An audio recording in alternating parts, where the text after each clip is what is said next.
Valentin, partiu, pé esquerdo, uma bomba! Gol!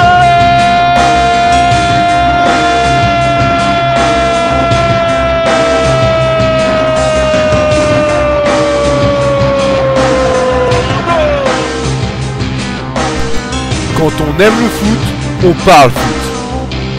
C'est vous qui créez le débat.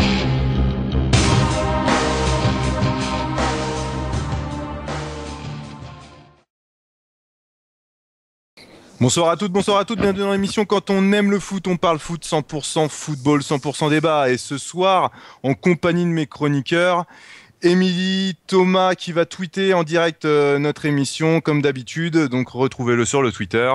Chris, notre belge attitré, Xavier, bonsoir. Bonsoir. Et ce soir, notre invité a été formé à Auxerre, passé à Bordeaux, à Fréjus-Saint-Raphaël, est actuellement au club de Arles-Lavignon. Je vous demande d'accueillir Galtier Jordan. Bonsoir Galtier. Bonsoir à tous, à toutes, il y a des auditrices. Ouais, j'espère qu'il y a des auditrices. Merci d'être avec nous ce soir sur RTS Radio. C'est un énorme plaisir. C'est un plaisir partagé. Merci beaucoup. Ce soir, chers auditeurs, vous avez envie de réagir sur nos débats. Il vous suffit juste de rajouter sur Skype On aime foot auditeur tout attaché, le pseudo, et vous réagissez, il n'y a pas de problème. Je tiens à remercier tous nos chers auditeurs qui nous ont écoutés la semaine dernière sur la spéciale 100% football féminin, pardon. Et on est déjà à plus de 130 vues sur YouTube. Merci beaucoup, chers auditeurs. Et venez nous rejoindre sur YouTube. Tous nos podcasts sont en ligne. Cette émission sera dédiée à Bokande Jules, qui est décédé il y a quelques jours, joueur de Nice, de Lens et du PSG. C'est passé un peu plus inaperçu, mais il y a Yekini aussi qui est décédé ce week-end. Ah, d'accord, ok, Xavier, écoute, tu m'informes de quelque chose. On fait un coucou à toute la famille s'ils nous écoutent, et c'était des grands joueurs, donc voilà, faut au moins leur rendre ce qui leur appartient. Et un petit coucou aussi à un auditeur qui vient d'avoir une fille qui s'appelle Elia. On y fait un petit coucou de cette émission. Félicitations à toi. Nous allons enchaîner tout de suite sur ce premier débat. La Gambardella, peut-on réellement juger du niveau des jeunes sur cette coupe ? Pour information, Jordan Galtier l'a joué 2 fois. L'a joué avec Auxerre et avec Bordeaux. C'est ça. Mais apparemment à Bordeaux, tu étais blessé, c'est ça en fait ? Ouais, j'ai fait quelques matchs et parce que nous sommes allés jusqu'en finale, laquelle nous avons perdu contre le Stade Rennais. En 2008. Ouais, si mes comptes sont bons, c'est en 2008. Ouais, c'est ça, tout à fait. Ouais, je confirme. Je me suis blessé avant les demi-finales. J'ai eu un claquage, donc demi-finale, finale, out. Même si j'étais quand même au Stade de France pour participer. Ça fait au moins la fête, quoi. Voilà, à la fête, une sacrée fête. On a pris 3-0. Pour vous, c'était pas une fête, mais au moins pour le public, c'était un peu une fête pour eux, quoi. Non, mais c'était une sacrée expérience, vu qu'on est parti en jet privé. Enfin, Bordeaux avait sorti les gros moyens avec le président, directeur du centre. Enfin, c'était bien. C'était une expérience à vivre. Bon, on n'a pas gagné, mais bon, c'était déjà ça. Très bien. Un petit récap juste avant de commencer ce débat. 2008, je pars de 2008, je ne veux pas parler de tout parce que sinon on ferait une émission entière. 2008, Stade Rennais qui a gagné la Gambardella. 2009, Montpellier. 2010, Metz. 2011, Monaco. 2012, Nice. Que pour vous, Jordan, est-ce que vous pensez que cette Gambardella peut permettre aux jeunes justement de passer pro ? Déjà, moi je pense que c'est la compétition phare chez les jeunes. Moi je me souviens déjà quand je suis arrivé à Auxerre à 13 ans, on me parlait déjà de la Gambardella. Donc c'est quand même très ancré dans les centres de formation et c'est la compétition à gagner pour tous les clubs. Dans la catégorie des moins de 18, je crois que maintenant c'est U19 il me semble. Oui, c'est U19, tout à fait. Voilà. Moi, à l'époque, c'était les 18 NAS. Donc, oui, c'est la compétition. En fait, si vous voulez, le championnat est considéré comme... c'est un peu des matchs à essai. C'est là où on essaye des tactiques. C'est là où on forme les joueurs. Et la Gambardella, c'est vraiment la vraie compétition. C'est celle qu'il faut gagner. D'accord, très bien. Mais moi ça m'impressionne un peu. J'ai vu qu'à Nice, déjà, les joueurs pros, les jeunes de la Gambardella qui ont gagné cette année, il y a déjà 3 qui vont signer. Hassen et Castellana et Bossetti, qui ont déjà signé à Nice. Je sais pas ce que vous en pensez, vous. Les jeunes viennent déjà de gagner, ils signent déjà pro. Toi, Jordan, tu trouves ça un peu étonnant ou c'est normal? Non, moi de mon côté, je trouve pas ça étonnant parce que Giroud nous avait dit un jour, lorsqu'on jouait la Gambardella Auxerre, il nous avait dit que dans des vainqueurs de Gambardella, il y a 4 joueurs qui signent pro et un qui arrive international en moyenne.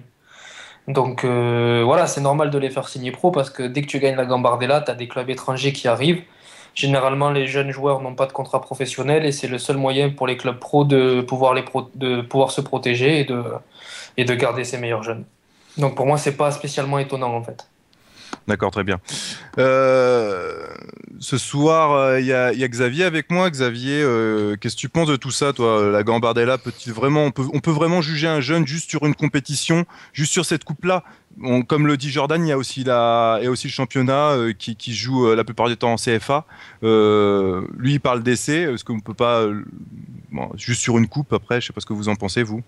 Bah moi franchement sur la Gambardella, comme je te disais, j'ai un avis un peu lointain parce que j'avoue pas suivre énormément la Gambardella, mais quand tu as quand même des équipes qui arrivent souvent à avoir une bonne génération qui vont assez loin, ça peut quand même être rassurant. On voit Lyon, il s'appuie quand même sur des jeunes, donc ça peut être rassurant parce qu'on voit qu'il y en a qui arrivent en plus à être performants au niveau. Mais c'est assez limite. Tu peux pas croire que dans toute l'équipe de Gambardella elle va cartonner en Ligue 1. Mais tu peux en sortir quelques-uns, je pense. On voit que c'est pareil. Nice, comme tu dis, comme Nice, ils sont dans des périodes où ça va mal. Peut-être qu'ils se raccrochent là-dessus en se disant on va avoir une bonne génération. Mais après, voilà, entre gagner la Gambardella ou aller en finale et puis confirmer après au niveau avec en première division, enfin en Ligue 1, c'est peut-être c'est différent, quoi. Non, mais moi, je vais me relancer là-dessus, mais faut savoir qu'aussi déjà en demi-finale, il y a déjà des recruteurs de clubs anglais qui viennent déjà au stade pour la Gambardella. Donc c'est pas une coupe qu'il faut jeter à la poubelle. Nous Français, on s'est pas retransmis automatiquement, on s'y intéresse pas vraiment. Mais en tout cas, déjà les recruteurs. C'est retransmis sur le câble maintenant, en général. Ouais, sur France 4, ouais, ça a été retransmis sur France 4, la finale de Nice-Saint-Etienne. Mais faut pas se désintéresser à tout ça, aussi au niveau des clubs anglais. Regarde quand même notre Gambardella. Moi personnellement, moi je vais vous dire, cette Gambardella, moi je pense qu'on peut pas vraiment juger d'un état d'esprit d'un jeune sur cette coupe. Parce que quand on est en finale, une finale de coupe, c'est complètement différent que de jouer dans un championnat. Il y en a qui ont gagné des finales et qui ont disparu totalement. Ouais, j'ai quelques joueurs comme Gourcuff là actuellement qui a été énorme, bon, dernièrement qui est un peu moins bien, mais ou comme Tulsan qui vient de Sochaux. Lui, il a été dans le groupe de la Gambardella et puis là, on n'entend plus parler alors qu'on promettait en tant que bon joueur. Donc, mais après, il y a d'autres paramètres qui rentrent en compte après quand même. D'accord, mais... c'est ça, entre une bande de jeunes, par exemple, moi je vois ça comme une bande de jeunes qui s'éclatent et ils ont envie d'y arriver. Et après, tu arrives en Ligue 1 où tu as des fois des écarts de génération. Vraiment, tu rentres dans le monde pro de plein pied. Et peut-être que c'est là que tu as plus de mal à confirmer. C'est peut-être ça. Oui, oui. Surtout aussi les mentalités qui évoluent. Quand tu es stagiaire, il y en a qui n'ont pas la même mentalité 2 ans après quand ils passent pro. Et c'est là que le danger arrive pour les jeunes professionnels, avec tout ce qu'on sait. Non, mais justement, il va avoir certains problèmes, comme moi je vois Butel qui lui a gagné la Gambardella en 2001. Mon pote. Voilà, en plus un de vos amis. Je vais être désolé pour lui, mais bon, Ludo, il s'est un peu loupé au niveau de sa carrière, peut-être qu'avec des problèmes peut-être physiques. Mais le problème, je pense qu'on peut pas juger juste un jeune sur cette Gambardella. Je pense qu'il faut quand même le juger quand même sur sa continuité, sur il y a des côtés physiques qui vont se mettre en place. Oui, mais pourtant, bonsoir à tous, hein, évidemment, mais pourtant dans les faits, le problème c'est que c'est jugé comme ça. Alors évidemment, je pense que pour les jeunes, c'est un extraordinaire tremplin.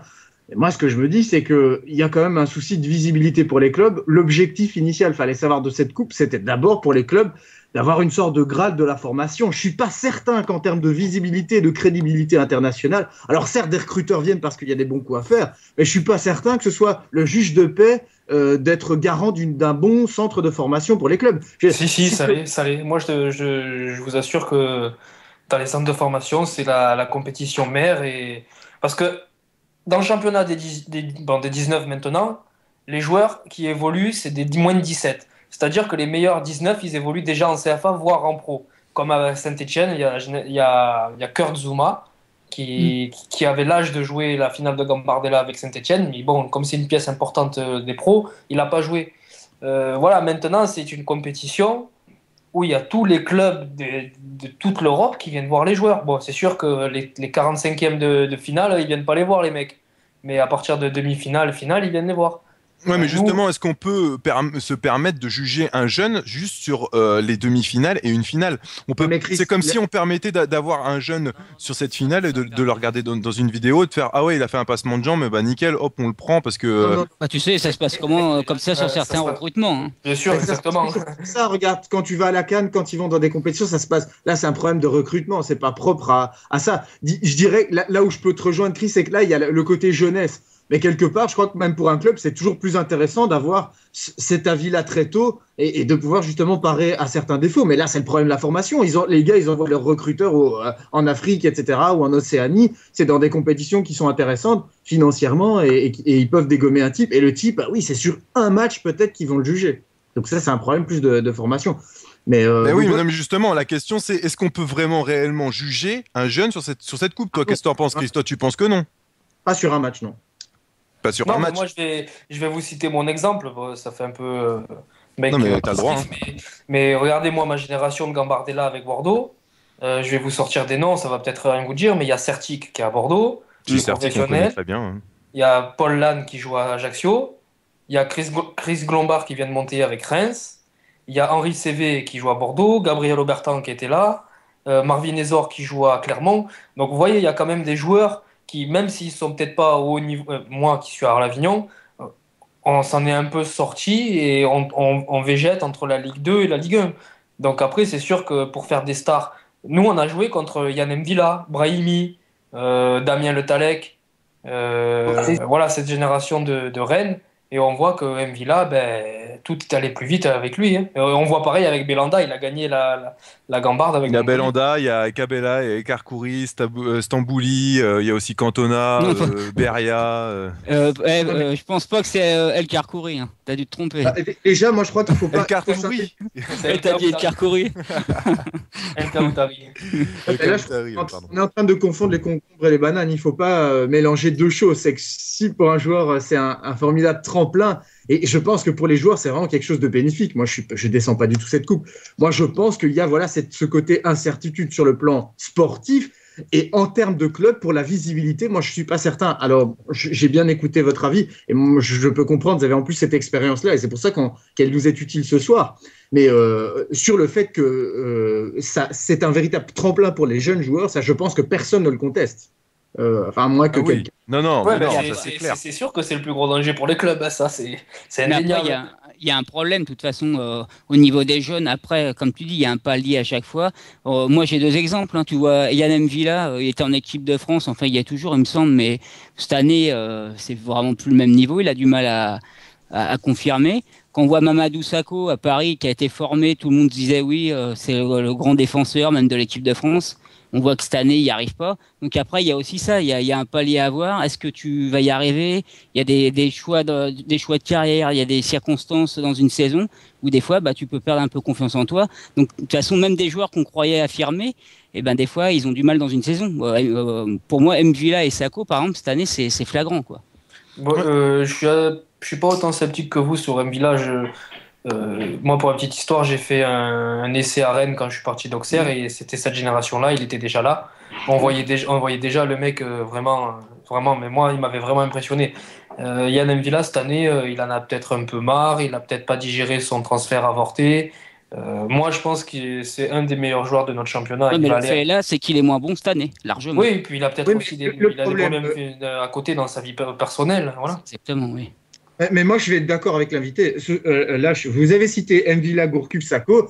Pour moi, tout à l'heure, on avait cité Gourcuff, c'est pour ça que je le reprends. Pour moi, c'est quand même, on parle, je pense, en termes de jeunesse. Alors, bon, évidemment, les âges des trois diffèrent un peu, mais. Ouais, c'est pas des échecs, oui. Dans le sens global, on parle pas d'échecs, là. On est en train de citer des exemples d'échecs. Non, c'est pas du tout ça. Et je pense que là, vraiment, au niveau des jeunes, il faut pas du tout les enterrer après une mauvaise saison.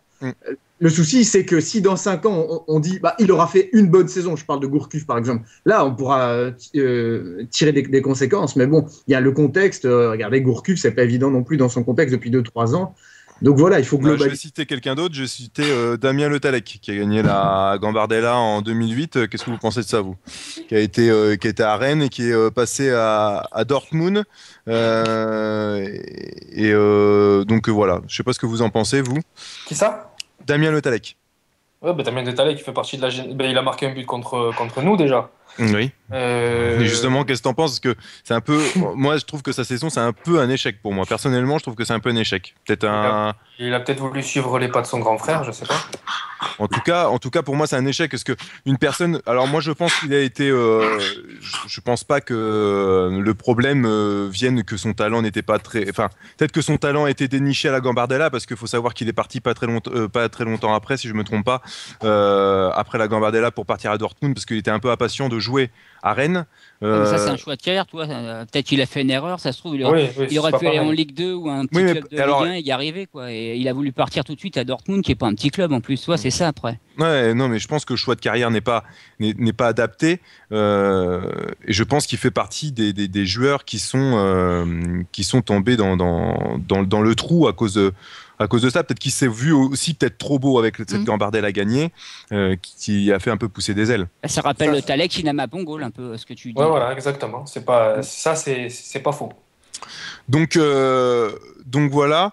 Moi, je voulais revenir sur une autre chose. Est-ce que justement cette Gambardella permet justement d'avoir une équipe jeune, donc de U19? Vous à l'époque c'était U18, mais cette année c'est U19. Est-ce que justement ça peut pas créer une cohésion entre ces joueurs-là? Je vais vous prendre un exemple comme Montpellier cette année, où qui a déjà eu 4 jeunes qui l'ont gagné et qui sont justement en équipe première actuellement. Est-ce que ça peut pas créer une cohésion? Ça crée une cohésion chez vous, Jordan? Ben, déjà, il faut savoir que quand on fait une Coupe Gambardella, la coupe elle commence à partir de janvier. Donc si tu vas jusqu'au bout, ça te fait 4-5 mois. C'est des déplacements qui sont pas faciles, c'est des matchs qui sont extrêmement compliqués. Voilà, ça crée une amitié, un lien. Voilà, ça crée vraiment quelque chose entre les joueurs. Nous, quand on se rencontre ou quand on parle entre nous, on se dit toujours, tu te souviens la Gambarde quand on est allé jouer à Laval ou quand on est allé jouer à Amiens ou des trucs comme ça. Ça crée quelque chose. Donc après, peut-être que ça se ressent aussi sur le terrain. Moi, je pense qu'il n'y a pas tellement de secret à ce niveau-là. Je pense qu'une bonne ambiance, déjà, ça fait beaucoup. Et on le voit avec les jeunes de Montpellier. Ils s'entendent super bien en dehors, sur le terrain. Les jeunes de Rennes, c'est quand même une belle saison qu'ils font. Non, moi, je pense que ça peut servir. Il y a une fraîcheur et une innocence, mais est-ce que certains, quand même, n'ont pas, dans un groupe, est-ce que certains n'ont pas plus le désir de se mettre en vitrine, ou alors vraiment, ça se fond vraiment dans la masse et il n'y a pas de tension il y a vraiment, on a l'impression aussi, c'est vrai, cette coupe, elle défend quelque part des valeurs comme la jeunesse, un peu l'innocence, un peu voilà, les groupes, les jeunes potes. Et comme tu le dis, dans quelques années, après, évidemment, ça reste toujours un magnifique souvenir. Mais est-ce qu'il n'y a pas quand même déjà des gros melons qui se distinguent et qui pourrissent un peu l'ambiance? Nous, dans notre équipe, il n'y avait pas de gros melons. Par contre, après, ce qu'il ne faut pas occulter, c'est... Par exemple, nous, on avait Henri Cévé et Gabriel Aubertan qui sont venus avec nous, qui étaient déjà entre guillemets, des stars du championnat. Enfin, peut-être pas Henri, mais Gabi. Gabi était une star du championnat de Ligue 1. Voilà, c'est comme dans toute entreprise, il y a des hiérarchies. On sait très bien que Gabi Aubertan a plus la cote que Jordan Galtier. Mais à partir du moment où les joueurs en sont conscients, il n'y a pas de problème. Puis si le joueur qui a plus la cote, il est tranquille, comme Gabi l'était en tout cas, Voilà, franchement, il y avait aucun problème. Après, pour les autres clubs, je peux pas parler, je ne connais pas. Mais justement, en parlant de Gavi Aubertan, vous pensez pas qu'il a fait justement un mauvais choix de carrière? Ben, je le pensais à un moment donné, quand il est parti à Manchester, j'ai dit qu'est-ce que c'est? Et puis, et puis là, je vois qu'à Newcastle, il joue, il est plutôt bon. Voilà, c'est des joueurs un peu comme Ben Arfa qui ont peut-être besoin de s'exiler de la France pour réussir. C'est peut-être pas plus mal pour lui. Et je lui souhaite tout le bonheur. Mais d'accord, ok, mais justement sur cette Gambardella, quand des jeunes gagnent, donc on peut tout de suite se satisfaire qu'ils gagnent, donc ils sont hyper heureux, envie de continuer l'espoir de jouer au plus haut niveau. Justement, est-ce que vous, de votre côté, il faut pas être patient de ce côté-là pour être pro, pour passer pro? Faut pas être un peu plus patient, parce que comme on voit Damien Le Tallec, comme on l'a dit tout à l'heure, qui était impatient et est parti justement à Dortmund. Bah si, mais ça c'est le défaut de la jeunesse. Moi je me suis rendu compte qu'à 23 ans qu'il fallait être patient. Mais c'est sûr que quand on gagne la Gambarde, on pense qu'on peut jouer en Ligue 1, et c'est là où ça devient dangereux. C'est ce que je disais, c'est la mentalité. On pense qu'on peut jouer en Ligue 1, qu'on va tout casser en Ligue 1, et puis après on se casse les dents. Parce que vous regrettez certains choix? Non, pas moi, non, pas personnellement. Moi, j'ai pas signé pro à Bordeaux parce que j'avais pas le niveau. Il y avait des joueurs qui étaient beaucoup plus doués que moi, et puis Bordeaux était champion de France à ce moment-là. Ils avaient nullement besoin de mes services. J'étais pas assez bon, et puis c'est comme ça. Mais voilà, ce que je veux dire, c'est que les jeunes à 18 ans, ils gagnent la Gambardella, comme c'est une compétition qui est de plus en plus regardée, et notamment par la télé, par France 4. Voilà, il y a des joueurs après qui peuvent peut-être un peu les plombs, mais bon, après il faut savoir les gérer, ça fait partie de la formation aussi. Et moi, je me demande aussi s'il n'y a pas un problème, toi, au niveau. Moi, je vois ça, c'est juste mon point de vue à moi. J'ai l'impression qu'en France, par exemple, on fait confiance aux jeunes. Bon, dans les clubs un peu moins huppés, on est bien un peu obligé parce qu'on n'a pas l'argent pour coûter. Ou alors, dans les gros clubs, à un moment, quand on a moins d'argent, c'est ce qu'on a vu cette année avec Lyon, par exemple, ils ont fait beaucoup confiance aux jeunes. Et j'ai l'impression que c'est quand on a un peu moins d'argent, on mise un peu sur la jeunesse. Et que sinon, quand on a de l'argent, par exemple, au PSG, moi, à mon avis, pour voir des jeunes sortir du centre de formation et pouvoir rejouer en équipe première, comme à une période, ça va être très dur. Hein. Et peut-être qu'on ne fait pas beaucoup confiance aux jeunes aussi en France. Il y a peut-être ce problème. Alors, ce qui est marrant, c'est qu'on ne fait pas confiance aux vieux et aux très jeunes. Et donc, il faut être un peu entre les deux, quoi. Ouais, moi, on n'a pas. Il faut revoir le système de formation. Moi, je suis un grand fan du Barça. Et quand je vois les titulaires qui jouent à Barcelone, je me dis pourquoi pas en France. Après, il faut se dire aussi que s'il y a des jeunes qui sortent pas, dans les années à venir, qui sortent pas du PSG, c'est qu'ils ont peut-être pas le niveau pour jouer au PSG à ce moment-là. Et il faut pas se voiler la face. Hein. C'est pas facile aussi de rentrer dans des équipes où il y a des tels noms. Non, mais je pense que c'est surtout un niveau de mentalité qui manque. Non, il y a le critère aussi. Le critère de sélection, c'est souvent les mêmes joueurs. Une période, moi, ce que je voyais sortir, par exemple, au Parc des Princes, quand j'y allais, les supporters, quand j'étais supporter, et je voyais les jeunes qui sortaient, c'était un peu tous un peu formatés pareil. Des grands, balèzes, physiques. Et il y avait pas. Ah bon, c'est bizarre ça. Non mais c'est vrai, en plus il y avait pas c'est un peu ce qu'avait dit Laurent Blanc, c'était pas totalement faux, qu'il faut un peu de tout. Comme on voit à Montpellier, il y a des petits ifs, il y a des mecs qui sont bagarreurs, et il y avait peut-être trop le même système de détection au niveau des jeunes dans les clubs français à une période, et peut-être que c'est ça qu'il faut changer. Je suis totalement d'accord, et il faudrait encore une nouvelle émission pour en débattre, parce que c'est un long débat. On a déjà débattu. Mais on pourra en refaire un débat, de toute façon, sur la formation. De toute façon, c'est toujours d'actualité. Il y a quelques années, votre rêve, c'était de jouer à l'OM. C'est toujours votre rêve? Ah, ça a fouillé sur Internet, non? Non, pas du tout. Non, mais c'est que Thomas, il aime bien vous titiller, donc je vous le dis avant, c'est pour ça. Oui, mais moi, j'ai grandi à Avignon, donc voilà, forcément, quand on grandit à Avignon, le club phare, c'est Marseille. J'ai d'autres, bien évidemment, en grandissant, il y a d'autres rêves plus réalistes qui interviennent. Très bien. Bon, écoutez, on va rester là-dessus. On va se retrouver juste après ça. À tout de suite. Football.fr, l'appli foot à télécharger gratuitement sur votre iPhone. Retrouvez toute l'actu du premier site communautaire foot en France, les articles, les brèves et les news des meilleurs blogueurs de Football.fr. Paroledefoot.com, c'est réaction, analyse et interview.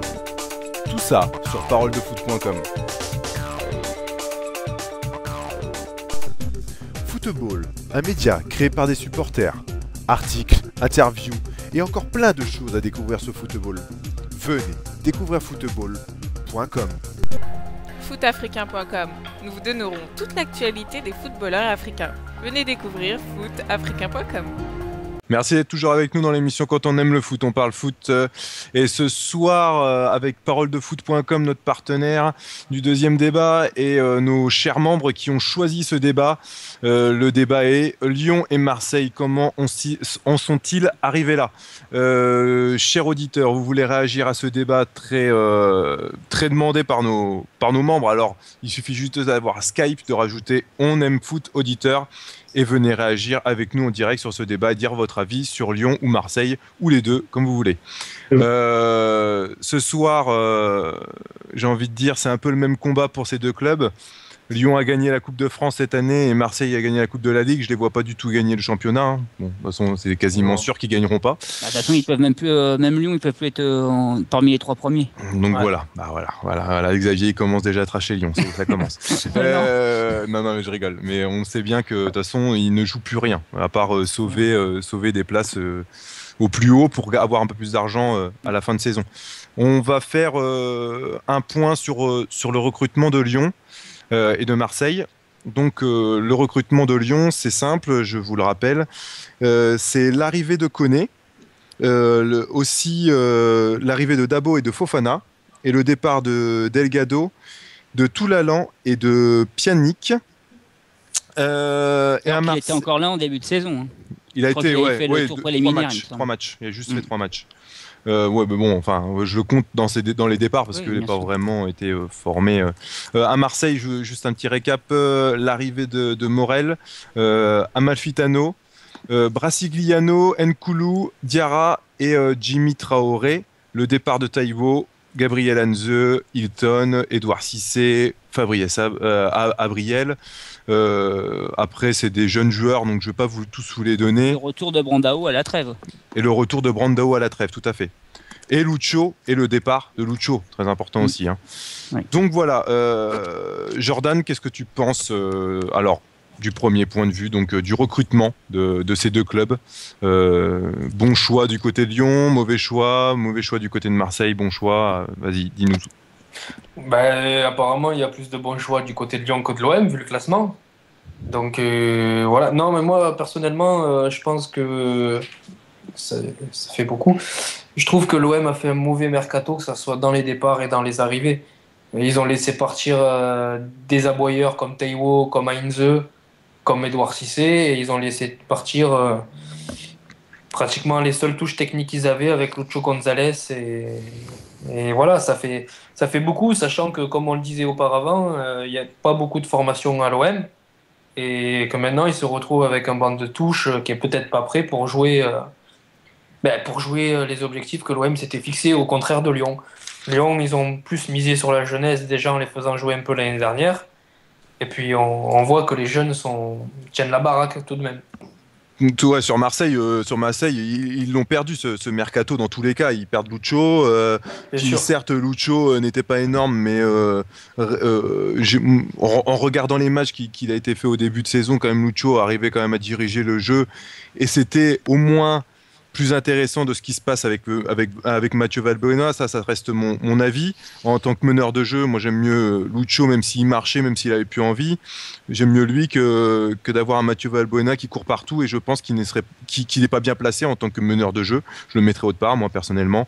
Après, moi oui, c'est sûr, Marseille comme le dit Thomas, a fait un recrutement petit bras. Vas-y Xavier, j'ai hâte d'entendre ton info sur Marseille. J'ai hâte. Pour moi, déjà, je trouve que le comportement des supporters marseillais, c'est juste parce que j'arrête pas de le dire, mais je trouve que c'est quand même un peu dur envers Deschamps, même si on peut en avoir marre de sa façon de jouer. C'est n'importe quoi. Donc voilà. Et on parlera des entraîneurs après, hein, je vous rassure. Oui, d'accord. Et Marseille, moi j'ai l'impression qu'ils sont un peu en fin de cycle. C'est vrai qu'ils n'ont pas fait une bonne saison du tout, mais quand tu regardes, ils gagnent le trophée des champions, il me semble. Ils vont en quart de finale, ils sont éliminés par le Bayern, et ils gagnent quand même la Coupe de la Ligue face à Lyon. Maintenant, toi, même en faisant une saison pas bonne du tout, ils se retrouvent quand même qualifiés ils ont gagné 2 titres. Lyon, moi, en début de saison, par rapport à ce que tu disais tout à l'heure sur le recrutement, tout le monde disait c'est super, ça va marcher, tout. Moi, je me suis toujours dit à un moment dans la saison où ça irait pas parce que le groupe il est jeune et il va y avoir des limites. Et c'est ce qui s'est un peu passé. On a vu certains matchs où ils ont eu des limites. Ils ont gagné la coupe, c'est vrai, mais bon, face à Quevilly. Où en plus ils l'ont pas emporté haut la main et bon ils vont finir devant Marseille au classement, mais pour moi tous les deux ils ont raté leur saison parce qu'ils se retrouvent en Europa League en plus alors qu'on les a habitués à les voir en Ligue des Champions, mais ils ont quand même peut-être limité la casse. Au niveau du recrutement, tu penses qu'ils ont limité la casse? Ah non, moi au niveau de la saison, d'accord. Okay. Non, au niveau du recrutement, Lyon, moi je trouve qu'ils ont misé beaucoup sur la jeunesse et Pjanic, je pense qu'ils ont fait une erreur. Bah oui, ils n'avaient pas les moyens, mais Pjanic, je pense, c'est une petite erreur. Et Marseille, oui, ils ont raté. Mais en début de saison, beaucoup disaient que c'était un bon recrutement que Marseille avait fait. Mais Morel s'est un peu perdu en cours de saison. Amalfitano, il a eu des hauts des bas. Et puis ce qui marque tout le monde, c'est que Brandao, il part un peu vilipendé par tout le monde et qu'il est revenu un peu, puis que tout le monde était heureux de le voir revenir. Donc c'est bien la preuve que ça allait pas trop à Marseille. Brandao, ce qui s'est passé avec Brandao aussi, parce que pour revenir une fois avec la sentinelle de Brandao, il était arrivé, on se souvient, avec l'air Guéret, et Guéret arrivait à faire tourner le système, l'animation offensive autour de lui, et il l'utilisait dans son système à lui. On a vu que Didier Deschamps avait un peu plus de mal à le faire. On parlera après Didier Deschamps et du naufrage. Oui, voilà, oui. Je pense que c'est un naufrage sportif. Après, je pense qu'il faut être mesuré dans ses réactions. Non, mais au niveau du recrutement, qu'est-ce que tu en penses ? Sur le plan sportif, c'est un naufrage, mais on reviendra après. On parle aussi parce qu'il faut quand même laisser réagir aussi les gens, on parle de l'aspect financier, je crois que c'est quelque chose aussi qui doit être mis en avant. Justement, s'il fait l'aspect du recrutement, tout à fait. Ah bah oui, et on voit par exemple pour l'Olympique Lyonnais, puisque vous parlez de ça, et c'est Thomas qui nous le rappelle aimablement, vous parlez de l'Olympique Lyonnais, oui c'est bien, bravo, on les applaudit. Les jeunes, qu'est-ce qui se passait il y a 3 ans? Il faut se rappeler du phénomène. Ils avaient acheté, je pense, pour 80 millions d'euros de joueurs. Sauf qu'il y a 3 ans, ils avaient l'argent. Maintenant, ils l'ont plus. Donc, ils ont le problème, non. Alors, moi, je te dis, le mercato 2009, ils ont eu pour 80 millions d'euros. Si tu veux parler argent, moi, je vais te parler argent. Le problème, c'est que Lyon, ils achètent énorme, ils revendent petits bras parce qu'ils peuvent pas revendre comme ils ont acheté. Donc, automatiquement, c'est un mauvais recrutement, un mauvais financement. Et oui, ça, il le sait bien parce qu'il voulait vendre Bastos pour essayer d'avoir un peu plus d'argent pour justement renflouer les caisses. Moi, je pense quand même que non, justement, je pense que je vais finir juste mon truc sur Lyon. Je pense quand même que Lyon a fait un recrutement plus intelligent, même s'ils peinent à la fin de saison. Je pense qu'ils ont fait quand même un recrutement plus intelligent avec des joueurs costauds comme Koné et Dabo. Certes qui n'ont pas pallié tous les départs, mais bon, quand ils ont un Gourcuff qui a pas été énorme, automatiquement ça aide pas. Quand tu as un joueur qui est pas très très bon dans le club, ou comme Chris qui est en fin de cycle, automatiquement ça n'aide pas trop. Mais je pense que ces joueurs là, que Lyon a fait un recrutement un peu plus intéressant sur ce mercato là que Marseille. Par rapport à Marseille, moi je dis. Moi je pense surtout que ça vient des bancs de touche. Quand à Marseille, s'il y a 3-4 blessés ou 3-4 suspendus, ça devient compliqué de faire une équipe compétitive. Tandis qu'à Lyon, il y a quand même des joueurs qui sont là sur le banc. Enfin, je pense, après c'est comme mon avis. Alors moi je vais juste sur le Twitter, il y a un petit tweetos qui nous a dit ces deux clubs sont tributaires de la crise financière. Ils ont beaucoup dépensé ces dernières années. Voici le résultat. Voilà. Qu'est-ce que vous en pensez à cause de la crise financière? Oui, mais il y a un peu ça. Et là encore, c'est amusant parce qu'il y a un petit parallélisme, mais le parallélisme, il est très court parce qu'on a deux clubs avec des visions différentes. On a deux clubs avec, pardon de le dire, des moyens financiers qui, il y a 2-3 ans encore, même il y a encore 1 an, étaient encore assez différents. Tout simplement parce que sur le plan sportif, ils n'ont aucun mécène les deux. Et Lyon a gagné beaucoup d'argent ces dernières années, là où Marseille ne l'a pas gagné. Et on y revient aussi sur le plan sportif. Lyon était champion 7 fois d'affilée. On compare Lyon, qui est un petit peu une équipe qui a eu une fin de cycle et qui régresse, avec Marseille qui est en montagne russe depuis 20 ans. Donc là, c'est vraiment, je pense, c'est pas tout à fait comparable de faire les deux. Et les symptômes sont différents. Alors, je ne sais pas par où on va commencer, mais le naufrage Didier Deschamps, c'est vraiment, s'il y a bien un point où il est attaquable à juste titre, c'est sur les transferts. Moi, je me souviens, c'était l'époque Dreyfus, Pape Diouf, on nous avait dit Deschamps arrive, il avait montré ses biceps en disant mais moi j'arrive. Garde tes arguments, mon petit. Ah bon, on fait les garder. Parce que c'est à la fin qu'on parlera des entraîneurs. Il est en colère. Hein. Oui, il est en colère. Tu t'attendais de moi, mais j'étais plus modéré. Ouais, j'ai l'impression que t'as dû manger du bisounours ou je sais pas ce que t'as mangé. Non, je fais attention, je suis écouté, j'ai peur. Et alors, l'argument financier n'est pas faux sur la dépense, parce que regardez que c'est pour ça qu'on a l'émergence de clubs comme Lille qui a beaucoup plus misé sur la formation et qui a eu un peu de chance aussi, qui est tombé sur une ou deux pépites. C'est aussi le cas, et Lille aussi, parce qu'on parle de la formation, le recrutement aussi. Bien sûr. Gervinho, etc. C'est des mecs, on fait confiance et on a une capacité d'aller chercher des mecs qui jouent bien. Parce que moi, Gervinho, je l'ai connu il y a déjà bien longtemps. Il joue à Beveren il y a quelques années en Belgique. Et donc la colonie ivoirienne qui avait joué là. Donc il y a du talent, je dirais, dans toutes les composantes. Et ça compense un petit peu l'argent. Et on en revient sur l'Olympique Lyonnais où ils n'ont plus les moyens financiers. Et hop là, on a une alternance qui est la jeunesse. Ouais, mais Chris, est-ce que c'est pas aussi le résultat d'une entente au plus haut niveau dans le club, aussi bien directeur sportif, entraîneur, président, qu'il n'y a pas à Marseille par exemple, ou qui a oui, forcément ça joue, ça c'est sûr. Okay. Et la différence c'est qu'aussi à Lyon il y a un mec qui dirige, à Marseille c'est moins le cas. En tout cas on n'est pas à l'intérieur, donc l'organigramme on va pas le remettre en cause, mais on n'a pas l'impression que les voix sont concordantes du côté de la direction marseillaise, alors que c'est le cas à l'Olympique Lyonnais.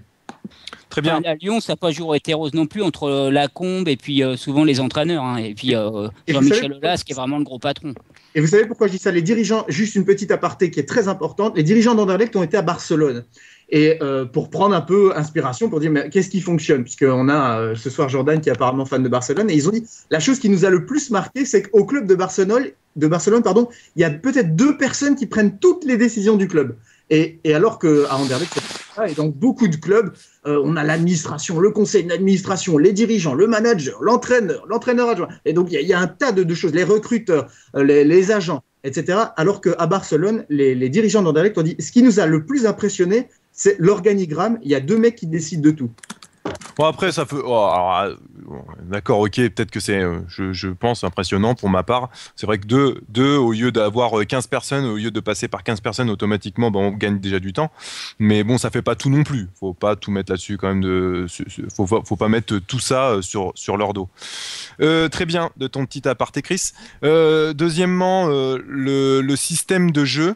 Des deux clubs, donc Lyon, en regardant bien ce qu'ils ont joué à peu près, ils ont joué beaucoup en 4-5-1, le 4-4-2 plus intéressant je pense avec Gomis et Lisandro devant. À un moment ça fait un peu polémique en disant qu'il fallait justement laisser Gomis et Lisandro devant, ça marchait très bien. Qu'est-ce que tu penses de ce système de jeu, toi Jordan? T'aimes bien le 4-5-1 ou le 4-4-2 de Lyon? Le 4-3-3, je préfère. Non, ok, si vous voulez. Non, mais ça dépend. Le 4-5-1, on peut le. Oui, ils ont fait le 4-4-3, le 4-3-3, pardon.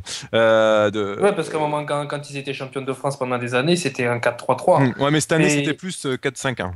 Ouais, après le 4-3-3, 4-5-1, c'est pareil, sauf que quand tu défends, t'as 2 joueurs. Enfin, oui, c'est joueur défensif, tout à fait. Ouais, non, mais ça dépend. Si tu veux faire jouer Gomis et Lisandro, il faut jouer en 4-4-2. Ok. Je pense. Ouais. Je pense, parce qu'en 4-5-1, ça devient plus compliqué quand même. Oui, non, bien sûr. C'est ce que justement, je suis revenu. T'as peut-être pas compris ce que je voulais dire en fait. Le 4-4-2 qui était plus intéressant pour Lyon sur les matchs que j'ai regardé en arrière de cette saison, quand ils ont joué en 4-4-2, ont souvent gagné avec justement Gomis et Lisandro devant. C'est pour ça que. Ah oui, voilà. Voilà, excuse-moi, je me suis mal exprimé. Mais en fait, ils ont beaucoup joué en 4-5-1, mais le 4-4-2 était pas assez, pour ma part. Pas assez mobilisé pour Lyon. Je sais pas ce qu'en pense Xavier aussi. Bah déjà, quand tu as une équipe comme ça, quand tu as Lisandro et Gomis, je pense que déjà tu mets les deux, quoi. Moi, je pense que mais maintenant, ça a plus tellement une bonne cote, le 4-4-2. Il y a peu d'entraîneurs. Beaucoup disent que c'est un peu une tactique qui est cuite. Maintenant, une question, comme dit Jordan, une question de 4-4-2, 4-3-3, ça dépend aussi comment tu joues, quoi. Mais c'est évident et voilà. De mettre les deux. Lisandro Lopez et puis Bafé Gomis, il faut qu'il soit titulaire, quoi. C'est incroyable d'en voir un sur le banc. Ouais, la preuve, c'est que Paris joue sans attaquant maintenant. Non, mais la question de Gomis, Gomis et Lisandro en 4-4-2 ou en 4-5-1, je veux dire, comment est-ce que tu t'organises aussi? Le problème, on est obligé de s'organiser justement en 4-4-2, je pense, pour ma part. Mais alors, moi, ce qui me fait sourire par rapport à ta réflexion, je vais l'opiner, et figurez-vous qu'il y a ici un entraîneur qui a répondu à un journaliste ce week-end en disant, le journaliste lui a dit, bravo, cette saison, on a enfin vu 2 attaquants jouer l'un exactement à côté de l'autre. Elle a dit, si vous avez vu ça, je suis un très mauvais entraîneur parce que les 2 attaquants ne doivent pas être exactement sur la même ligne. Exactement. Donc, voilà, tout à fait, justement, parce que justement, ce qui se passait... Pardon, Jordan, vas-y. Ou alors c'était un mauvais journaliste. Non, mais c'est ce qu'il avait sous-entendu. Non, mais on est d'accord. Et ça, c'est une conception différente du football d'il y a 20 ans ou d'il y a encore. Non, mais c'est très bonne réflexion parce que justement, quand on voit jouer Lyon avec Gomis et Lisandro, si je me trompe pas, c'était Lisandro qui tournait autour de Gomis. Si vous pouvez juste me confirmer, les copains, mais c'est plus en début de saison et moins en fin de saison. Oui, en début de saison. Oui, tout à fait, Xavier. Donc, et Marseille, venons aussi sur Marseille. Marseille qui a joué en 4-5-1, donc avec un meneur de jeu qui était au début Lucho, mais qui est parti en milieu de saison, comme vous le savez tous, cet hiver, à Porto. Et donc, dans la composition, Valbuena le remplaçait en tant que meneur. Devant donc Rémi ou Ayou, ça changeait un peu. Déjà Valbuena meneur, moi laisse-moi rire parce que pour moi c'est un attaquant, c'est un ailier, mais c'est pas un meneur de jeu quoi. À la limite plus à Mafitano. Bah oui, mais bon, moi comme je le vois 10, moi non plus. Et que Jordan me disait qu'il n'était pas d'accord. Vas-y, Jordan. Ouais, moi, je l'aime beaucoup. J'aime pas quand il plonge, évidemment, comme tout le monde. Mais j'aime beaucoup quand il joue derrière l'attaquant. Ah ouais. Ouais, parce que je trouve que sur le côté, il a moins de puissance et c'est plus difficile que les joueurs de petits gabarits comme moi de passer sur les côtés parce que les latéraux sont souvent très puissants, tandis que dans l'axe, on arrive un peu à se faufiler un peu partout. Voilà, après, pour revenir... Je suis d'accord avec toi, pardon, avec vous, Jordan. Mais, non, tutoie-moi, s'il te plaît. Je suis avec toi, Jordan, sur le fait que moi aussi, contrairement à ce que beaucoup disent, oui, mais c'est un ailier, il doit jouer sur les flancs, comme on dit ici, sur les côtés, comme vous dites. Moi, je suis partiellement d'accord avec toi, mais le problème, c'est aussi, encore une fois, la conception du jeu. Moi, je pense, je ne sais pas ce que tu en penses, mais là, on disait de jouer un peu comme un numéro 10, je ne pense pas que ce soit plutôt un remiseur, c'est vraiment un infiltreur. Ce type, pour moi, doit vraiment toujours être utilisé comme un infiltreur. Et peut-être... En tant que peut-être de numéro... toi, tu veux peut-être dire entre de 9,5, quoi. Moi, je le verrais bien comme un électron libre, mais pas un numéro 10. Enfin, un 9,5, donc. Ouais, mais 9,5, c'est 10 maintenant. Oui, c'est un peu ambigu, moi, j'ai envie de dire. Ouais, non, mais c'est des savants du football qui veulent inventer des nouveaux mots. Je pense que quand tu perds Lucho... Quand tu démarres avec Lucho, meneur de jeu, et puis que tu te retrouves avec Mathieu Valbuena, que t'aimes Valbuena ou pas, c'est quand même un niveau en dessous, je pense. Enfin, moi, c'est mon point de vue. Même si Lucho n'a pas toujours été très bon à Marseille, je suis d'accord. Pardon, oui, je suis d'accord avec toi, Xavier, mais tu vas le remplacer par qui? Tu peux pas mettre 50 millions d'euros pour acheter quelqu'un. Moi, excusez-moi de vous couper, je pense que Lucho, numéro 10, il sera pas bon. Lucho, il faut qu'il soit à la base de la relance, il faut qu'il soit en numéro 8. Il faut qu'il ait un mec derrière lui comme Aloudjara qui ratisse des ballons. Et c'est ce qui avait bien marché à l'époque où l'OM a été champion de France. C'était quoi, 2009 le dernier championnat de l'OM? Oui. Ouais, c'est à l'époque où moi j'allais voir tous les matchs à cette année-là parce que j'étais à Fréjus. Et t'avais Mbia en sentinelle ou un autre, ou Caboret ou Edouard Cissé. Et Lucho, après, il était avec Chirou et il organisait bien le jeu. Parce qu'après, quand tu joues numéro 10, tu te retrouves souvent dos au jeu. Et là, c'est vraiment très difficile. Tandis que quand tu joues 8, tu as le jeu face à toi. Et je pense que Lucho a plus les qualités pour avoir le jeu face à lui, tandis que Valbuena, il peut se retourner plus facilement que Lucho. C'était 2010, Marseille. Justement, pour revenir sur Lucho, sur l'importance de Lucho, Thomas lui dirait plus que c'était pas forcément sur le terrain, mais plus dans les vestiaires. Ce qu'il pense. Un catalyseur du groupe qui arrivait à fédérer les joueurs. Je ne sais pas ce que tu en penses, Jordan. Qui ça, Lucho? Oui, Lucho plutôt dans les vestiaires. Oui, je pense. Moi, j'aurais plus dit Heinze, moi. Heinze, Lucho, Taiwo, Diawara qui est blessé. Voilà, c'est Lucho. Quand on voit jouer Lucho et quand On voit ce qu'il a fait à Porto et le mec, il arrive dans le club, t'as envie de lui faire des bisous sur les pieds, quoi. Non, mais c'est ce que Jordan aussi l'a dit tout à l'heure, et on n'a peut-être pas assez insisté là-dessus aujourd'hui, mais vraiment, le mercato a été les mercatos, je dirais, ont été catastrophiques au gré d'ailleurs des mois de Didier Deschamps, parce qu'à un moment donné, il faut en parler aussi.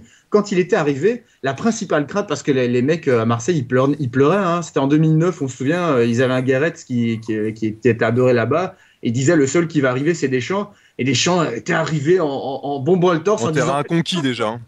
Pardon ? En terrain conquis, j'ai envie de dire aussi. Ah bah non, mais de toute façon, Guéret avait pris le club en ruine, je crois qu'ils étaient 17e en début de saison, et il était passé à pas très loin du titre. Donc, Guéret n'a rien gagné quand même, hein, je tiens à le rappeler quand même. Hein. Non, je sais qu'en France, on aime bien ceux qui gagnent pas. Je suis d'accord avec toi. Alors là, je suis tout à fait d'accord. Chris, je suis d'accord avec toi, c'est qu'il a récolté les fruits de Guéret la première année, mais pas les autres années quand même, tu vois. Non, mais sauf que les autres années, c'est allé en baissant. Alors tu me dis ça. Gagnons encore des titres quand même. Doit-on avoir autant. C'était un débat qu'on avait cette semaine que j'ai eu avec d'autres à propos de la Juventus, où tu vois qu'à la Juventus, je trouve que l'entraîneur, c'est peut-être le meilleur entraîneur de l'année en Europe. Alors qu'on va nous citer des Guardiola, etc. Et c'est des mecs contre tous les joueurs. Doucement avec Guardiola. Ah non, la question n'est pas là. Et on avait vu que la Juventus, ils avaient même pas de buteur. Il y avait 8 buteurs avec le même nombre de buts, un truc comme ça. Alors que tu vois qu'au Barça, la statistique, c'est Messi, il est dans 75% des buts. Donc si Messi est pas là, il y a plus 75% des buts. Donc bon, bref, tout ça pour dire que la question n'est pas là. Il avait pris un club qui était ruiné à la 17e place et il passe à un point du titre derrière un Bordeaux qui était intouchable cette année-là. Donc je pense que la question n'était pas là. Deschamps avait dit moi, je vais garder l'intégralité du groupe et vous allez voir ce que vous allez voir. Au niveau du mercato et du transfert, j'ai eu toutes les garanties. On avait pensé que Marseille, à ce moment-là, allait être sur une pente ascendante. C'est pas du tout ce qui s'est passé. Moi, je pense à Marseille. Si on veut revenir un peu sur le recrutement, parce que j'ai envie d'un peu de rebondir. Oui, pardon, Chris. Fini, pardon. Non, mais Deschamps, il a perdu justement, il a perdu de son autorité à cause de ça. Je pense que c'est le gros point noir. Alors, moi, je pense que sur le recrutement, si tu veux revenir un peu sur le recrutement, sur ce que tu as dit surtout, je pense que Deschamps avait les mains liées. Comme on le dit, je pense qu'il va y avoir un problème de financement et Anigo y est aussi un peu dans tout ça.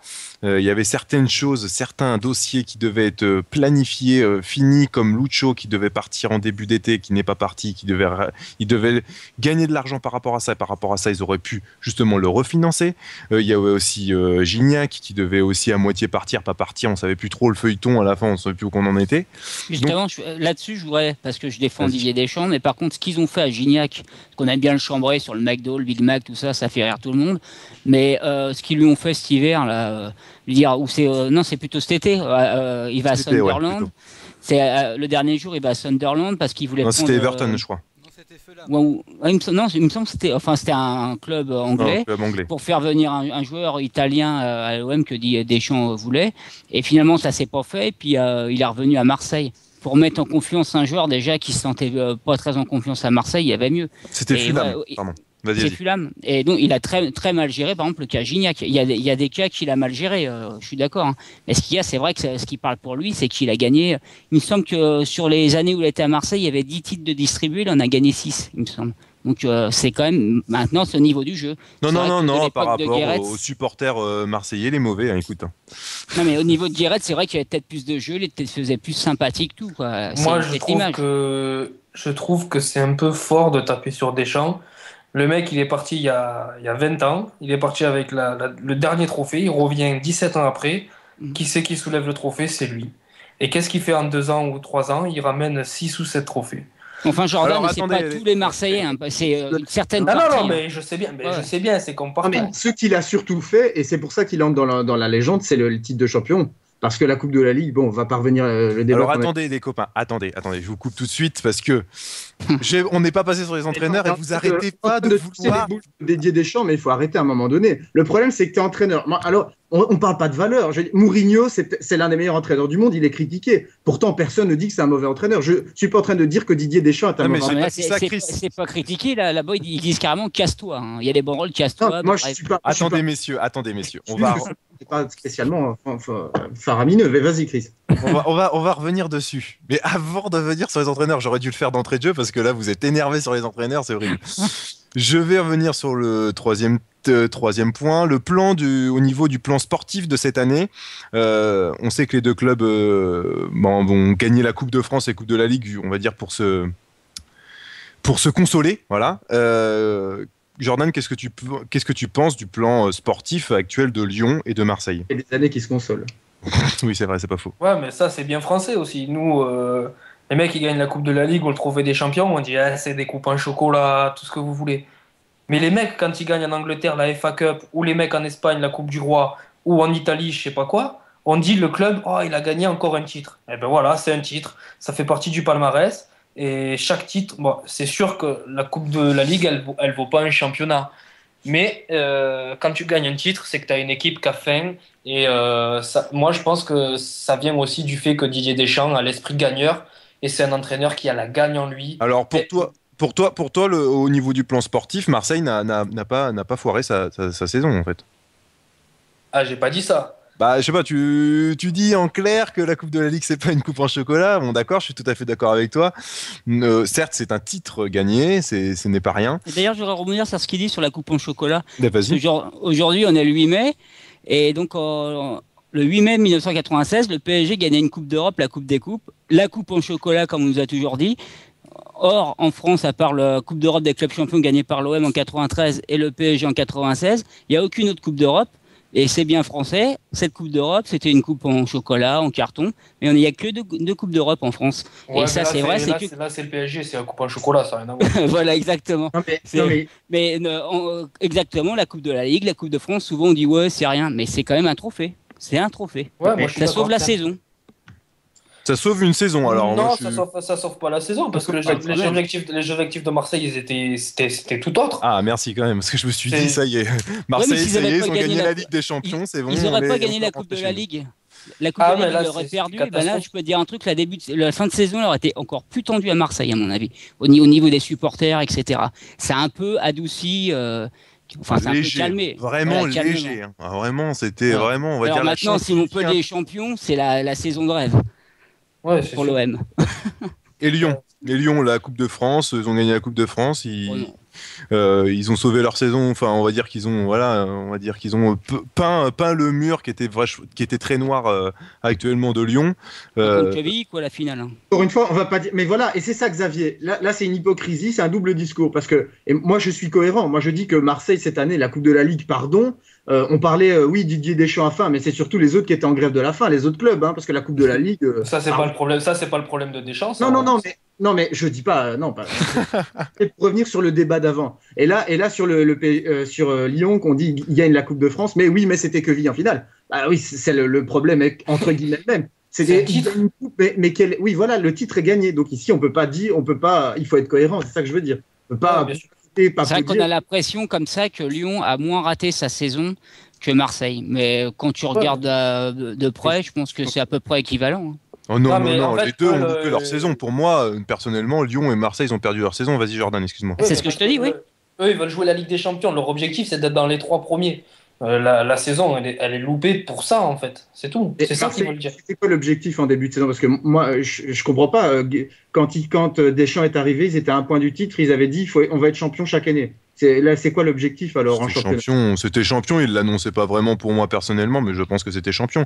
J'ai cherché sur internet, je crois qu'il voulait jouer la Ligue des Fins, qu'il voulait être dans les 3 premiers pour jouer la Ligue des Champions parce que ça apporte de l'argent. Oui, parce de toute façon, ces deux clubs doivent être en Ligue des Champions. L'objectif clair, ils n'ont pas le droit de dire cette année on joue la Ligue Europa. Hein. C'est interdit. Je pense pas à Lyon, quoi. Surtout à Lyon et à Marseille. Il faut arrêter de se leurrer. Il y a 10 ans, le champion de France avait 80-90 points. C'est plus le cas maintenant. Et ça a commencé d'ailleurs. Donc là, parce que je souris par rapport au débat de Didier Deschamps. Je ne vais pas du tout le condamner par rapport à lui. Ça avait déjà commencé avant. Je me souviens, il y a quelques saisons, la première année où c'est Lyon qui ne s'impose pas, je crois que c'est d'ailleurs en 2009. Le total des points avait forcément diminué. Donc, quelque part, ça veut dire soit que la concurrence a baissé, ou alors, au contraire, elle s'est rehaussée et le niveau s'est resserré. C'est ce que j'allais dire. Est-ce qu'ils ont pas eu de chance cette année? C'est plus facile de gagner un championnat, je pense, avec 70 points ou 75 points que gagner un championnat il y a que battre Lyon qui avait 90 points il y a 10 ans. Quoi. Enfin, comme tu dis, où ils ont peut-être pas de chance, c'est que cette année, Paris, ils ont construit une grosse équipe. Montpellier, tu les attendais pas aussi forts. Lille, ils sont là, malgré que des fois on se disait avec la Ligue des Champions, est-ce qu'ils seront là? Et Marseille et Lyon, c'est ça, ils n'ont pas jamais réussi à recoller au peloton. Et c'est ça, c'est que Montpellier et Lille, ils ont été là. Il y a Paris, Rennes, il y a Rennes qui est quand même présent. Mais bon, il y a Lyon qui est pas très loin. Marseille, ils sont quand même plus loin que Lyon au niveau du classement. Après on peut aussi, parce que on avait eu ce débat sur la mouvance des clubs français. On peut aussi après reparler de Bordeaux, de Laurent Blanc, de la façon dont ça s'est passé et de voir Bordeaux où ils en sont maintenant. C'est un club qui était parti pour détrôner Lyon chaque année. Franchement, là, donc oui, c'est pas un problème propre à Marseille, bien évidemment, ni d'ailleurs à Lyon. Même si Lyon, ce qui est spectaculaire avec Lyon, c'est quand même qu'ils ont été champions 7 fois d'affilée. Je pense qu'on a le droit d'être plus facilement déçu par Lyon que par Marseille. Ça, je pense que c'est. Ouais, clair. mais bon, Lyon, c'est le travail qui est fait à Lyon depuis les années 2000, c'est quand même énorme. Je crois que Jean-Michel Aulas, il aime bien nous le répéter à chaque fois, mais maintenant, il va falloir qu'il change de disque. Il nous disait, on est qualifié, c'est jamais arrivé, 12 années de suite en Ligue des Champions, il me semble que c'est 12. Et donc, ils ont quand même fait ce qu'ils font. Le travail, il est bien à Lyon. Cette année, c'était un peu moins bien. Mais bon, maintenant, on verra. Peut-être, justement, on se plaint de l'Europa League. Peut-être qu'on va gagner des points au niveau des points UEFA parce que Marseille et Lyon la joueront, cette Europa League. Il faut la jouer à fond. Il ne faut pas faire les faux culs en disant voilà, on va en Coupe d'Europe, mais c'est bien d'aller en Coupe d'Europe. Puis après, quand la Coupe d'Europe arrive, dire nous, on est des clubs français, jouer tous les 3 jours, c'est fatigant, patin, coup fin. Ouais, justement, parlons de ça. Justement, en parlant de ça, Jordan, vous connaissez Planus automatiquement, mais vous le connaissez personnellement ou pas? Non. Parce que dernièrement, il a annoncé qu'il ne jouerait pas Enfin, je mets entre parenthèses que c'est pas ses propos, mais qu'il ne jouerait pas cette coupe en chocolat, voilà. Voilà. Parce qu'il va peut-être la jouer, parce qu'au départ, il devait pas vraiment la jouer, parce qu'avec le classement, ils étaient un peu loin, mais vu les derniers résultats, ils peuvent encore la jouer. Donc, moi, ça me choque. Moi aussi, ça me choque. Personnellement, on sait pas le débat de ce soir, mais ça me choque vraiment quand j'entends des choses. Oui, mais tu sais, je suis désolé, mais moi, j'aime pas trop. J'aime pas trop Leonardo, mais il y a des trucs où il m'énerve un petit peu. Mais quand il a remis en cause un peu, les entraîneurs, il avait pas peut-être à le faire, même s'il a le droit d'avoir son point de vue.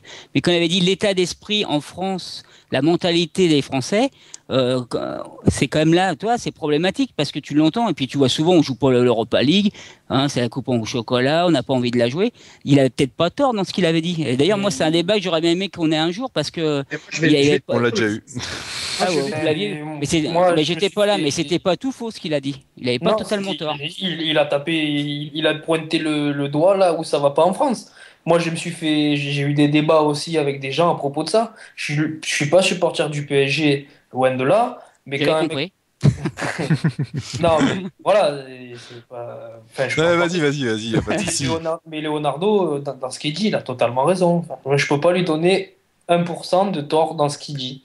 Pourtant, beaucoup l'ont attaqué quand c'est sorti ses propos. Il y en a peu qui ont dit il a raison. Ça confirme que la mentalité française. Et c'est parce que on se complaint un peu dans l'idée que, au fond, ce qu'on appelait avant jadis la C2 et la C3, c'est de la merde. Et je pense qu'il y a vraiment cet effet-là en France, ce qui n'a pas lieu peut-être au Portugal, etc. Même si on a déjà gagné des Ligues des Champions, je n'ai pas souvenir, Porto a gagné en 2003 face à Monaco. Je ne suis pas un expert du foot de ces années-là, mais je pense que c'était le cas. Mais je pense que vraiment en France, plus qu'ailleurs, le titre de l'Olympique de Marseille a été tellement spectaculaire, tellement surprenant, qu'il a vraiment cristallisé l'attention des supporters et même du football français, si bien qu'on ne voit que par la Ligue des Champions. Et j'ai souvenir que jusqu'il y a encore 4 ou 5 ans, c'était à l'époque où l'Olympique lyonnais allait en 8e quart de finale de la Ligue des Champions, il a fallu attendre très longtemps pour que même les dirigeants de l'Olympique lyonnais disent à un moment donné, on n'a plus, c'est fini, quoi. On peut plus. On peut pas gagner la Ligue des Champions, il y a trop d'écarts financiers, etc. Et donc là, le problème, c'est qu'on a l'impression que les clubs français savent qu'ils ne pourront plus gagner la Ligue des Champions, mais ne peuvent pas l'admettre au point de se dire, bon, si on veut comme gagner une Coupe d'Europe, il faudra peut-être un jour viser l'Europa League. Alors que les clubs portugais, ils ne se posent pas de questions, eux, ils y vont à fond et ils gagnent des Coupes d'Europe pour le moment. Et ils ont autant de problèmes financiers qu'en France, je suppose. Ah ben, ils en ont plus. Ça aussi, c'est parce qu'on a oui, voilà. Je te rassure, les clubs anglais, espagnols et portugais, apparemment tu t'y connais très bien et je t'en félicite Jordan, ont des problèmes gigantesques financiers. Et moi, ce que je dis, je ne sais pas ce que tu en penses, ce que je dis depuis des mois, et ça va se confirmer, c'est que dans quelques années, les supporters français qui condamnent et qui contestent la méthode française vont dire bravo, vous nous avez sauvés. Quand les autres championnats vont tomber en ruine et en faillite parce qu'ils s'endettent à plus mourir, là les clubs ils sont dans le rouge depuis de nombreuses années. Il y en a 2 ou 3 qui vont survivre, c'est les plus gros, et les autres ça va être un effet de cascade. À ce moment-là, on dira bravo à la France qui avait interdit de s'endetter. Bon, écoutez, vas-y, finis sur ça parce qu'on s'écarte un peu, mais vas-y, je te laisse. Ouais, on s'écarte vachement, et puis il y a tellement à dire, mais si les clubs français réussissent pas en Champions League, c'est là aussi. C'est-à-dire que des clubs comme Real, Barça, ils sont endettés à 500 millions d'euros. Mais comment est-ce possible? En France, tu es endetté de 100 000 euros, tu vas en national. C'est impossible. Ouais. Mais d'accord, c'est ça la différence. Ouais. Écoutez les gars, maintenant vous voulez parler des entraîneurs, on va y arriver. 4e point, les entraîneurs. Donc à Lyon, Rémi Card qui a été mis en place en 2011 et à Marseille, Didier Deschamps en 2009. Voilà, écoutez, je vais vous laisser la parole parce que vous êtes tellement chaud depuis tout à l'heure sur les entraîneurs. Je vais laisser la parole déjà à Jordan, après vous réagirez là-dessus parce que vous êtes un peu chaud. Un point de vue de ce qui se passe à Lyon avec Rémi Garde, Jordan, et puis Didier Deschamps. Je te laisse commencer par celui-là que tu veux. Je vais commencer par Monsieur Deschamps. Il faut déjà rendre à César ce qui appartient à César. 6 titres, je crois, dans un club qui n'avait plus rien gagné depuis 17 ans. Je crois que c'est l'entraîneur qui dure le plus longtemps à l'OM, je crois, ou un des entraîneurs qui a duré le plus longtemps. Voilà, c'est lui. Il a dépassé Roland Courbis. Voilà, il a dépassé Courbis. Bon, l'équipe, elle joue pas très bien. Ça fait, sur 4 ans, ça fait combien de temps qu'il est là? 3 ans 2009. 2009-2010. 2009-2010, donc voilà, depuis cette date-là, ça fait 4 ou 5 mois que ça va pas bien. Et puis tout le monde dit il a jeté à la poubelle. Il faut se souvenir qu'avec la Juve, il les a pris de Ligue 2, de série B avec je sais pas combien de points de retard. Il les ramène en première division. Monaco, il les amène en finale de Ligue des Champions. Je pense que le monsieur a quand même une certaine légitimité. Donc, moi, je pense que c'est un des meilleurs entraîneurs français avec Jean Fernandez et un autre dont je tairai le nom. Et... il ne jouerait pas à Saint-Étienne par hasard? Non, je voulais parler de Laurent Blanc. Ah, d'accord. D'accord, ok, non, mais voilà, donc voilà, c'est peut-être la fin de cycle des joueurs aussi, et voilà, faut pas. Maintenant, les supporters ont le droit aussi, moi, je tiens à le dire. Ils ont quand même le droit d'en avoir marre, d'être peut-être exigeants, et ils n'aiment pas ce qui se passe cette année. Mais ce qu'il y a, c'est qu'il y a une certaine, et je pense que c'est surtout une partie du public, une association qui est vraiment opposée et dure avec Didier Deschamps. Mais sinon, on a le droit de contester. Mais là, c'est qu'ils sont vraiment très sévères d'ailleurs par rapport à ce que dit Jordan. Ils ont la dernière banderole, c'était que Guéret revienne et qu'il est en train de couler l'OM après avoir coulé Monaco. Il faut quand même se souvenir qu'à Monaco, il les a amenés en finale de Ligue des Champions en 2004. Quoi. Donc c'est ça, ça paraît vraiment disproportionné ce qu'on entend parfois. Mais encore une fois, là, on parle de frustration des supporters. Donc là, sur le plan sportif de Didier Deschamps, enfin, on parlera des supporters, on a le droit. Là, il faudra que je sois concis parce que il y a tellement eu de choses intéressantes qui ont été dites et sur lesquelles 99% j'étais pas d'accord. Donc ça va être un peu. Non, mais qu'est-ce que les supporters lui reprochent? Soyons d'accord, moi je n'approuve pas la méthode. Moi je suis pas quelqu'un. Je pense que de toute façon, un bilan à la fin, s'il est négatif, l'entraîneur partira. Donc moi, je suis pas quelqu'un qui dit là, je suis mais Xavier, il est un peu plus dans le monde des ultras, etc. Il dit il faut exprimer son mécontentement. Mais on lui reproche 3 grosses choses. C'est juste ces 3 trucs qui sont vraiment des boulets pour lui. C'est le style de jeu et c'est pas depuis cette saison-ci. Moi, j'ai le souvenir que même quand ça allait bien, on disait franchement, le jeu n'est pas là, quoi. Et mais ils étaient quand même contents. Et oui, d'accord. Quand ça allait bien, il jouait bien. Mais moi, je te le confirme, j'étais au stade. Ouais, l'année encore. Ouais, la première année du titre. Oui, la première année, oui. Laissez finir. Parce qu'il y avait des joueurs de ballon. Excuse-moi de vous couper. Laissez finir la réflexion de Chris parce que ça peut être intéressant à la fin. Justement. Je parle d'un point de vue des supporters. Moi, à l'époque, j'allais sur OM Planète, etc. Beaucoup déjà c'est contesté un petit peu là-dessus. Mais enfin, comme je te dis, si tu as les résultats, c'était pas grave. Au niveau des transferts, c'était surtout ça. Moi, je me souviens, il avait dit, et malheureusement, si moi j'étais le seul à m'en souvenir, ça poserait pas de problème. Beaucoup de Marseillais s'en souviennent. Il avait dit, vous allez voir, il avait vraiment un club c'est vrai, il y avait la frustration de ne pas avoir eu le titre parce que Bordeaux avait fait, je crois, 20 matchs sans défaite. Ils avaient un peu gagné alors que Marseille devait être champion cette année-là.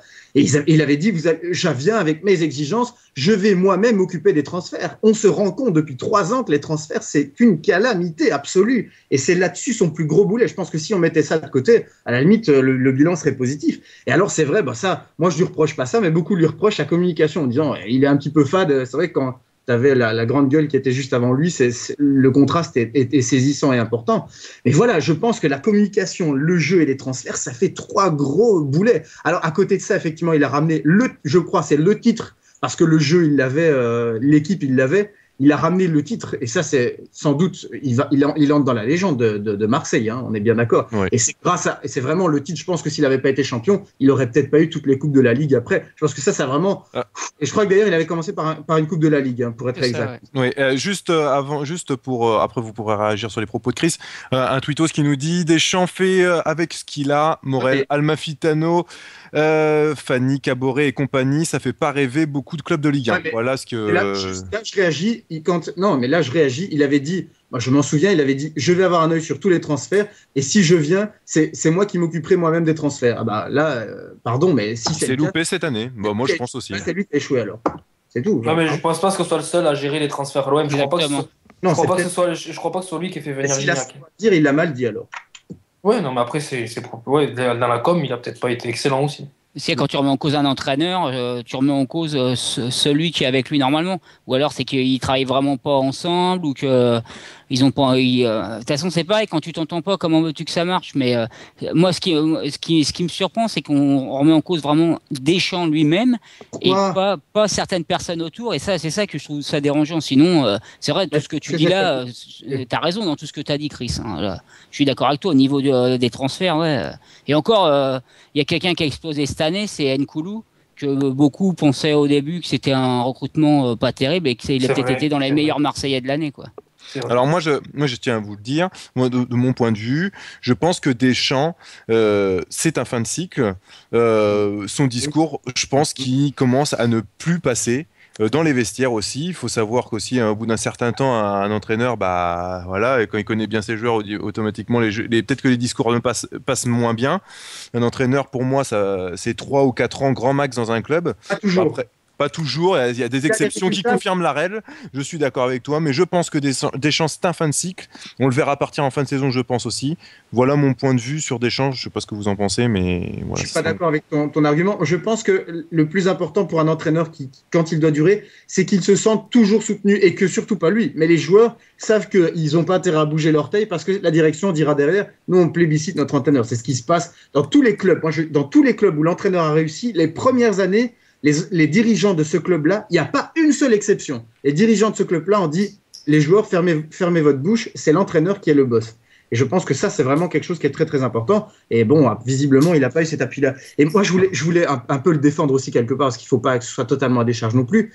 Ce qu'il y a aussi, c'est que les Marseillais, c'est le public le plus difficile de France. Et parce que aussi, il faut leur dire que ils ont été tellement formidables pendant tellement d'années de frustration, ils ont été tellement patients, ils ont vu tellement d'horreurs aussi, sportives bien sûr.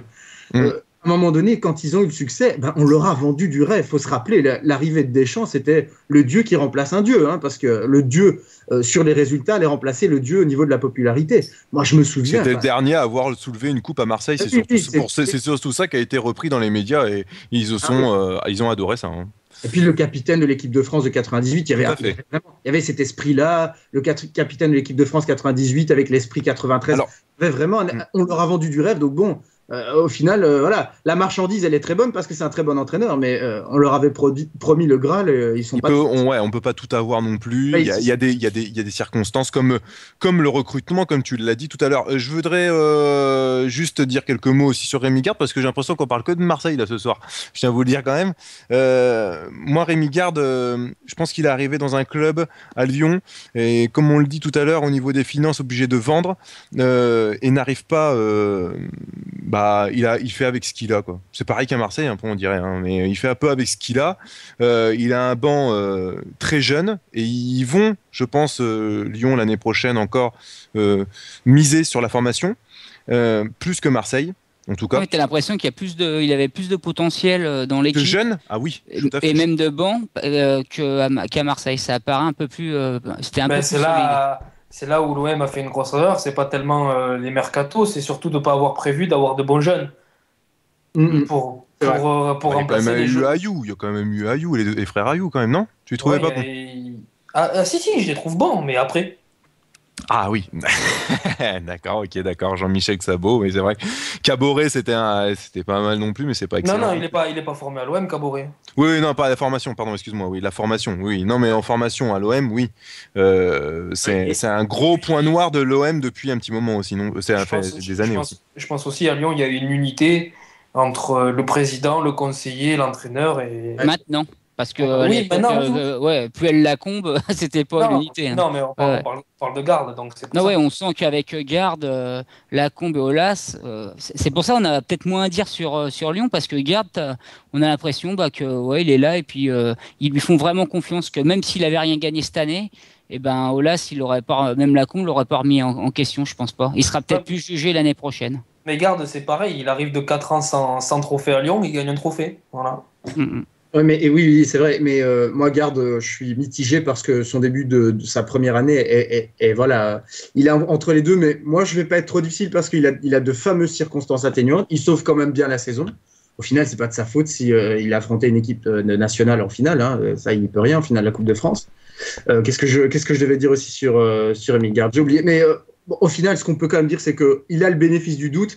Et voilà, ce que je devais dire aussi, c'est que c'est un entraîneur. Moi, je l'appelle ça un entraîneur bourgeois. Et il fait passer à ces entraîneurs-là. Ouh là là, qu'est-ce qu'il va s'en aller où là ?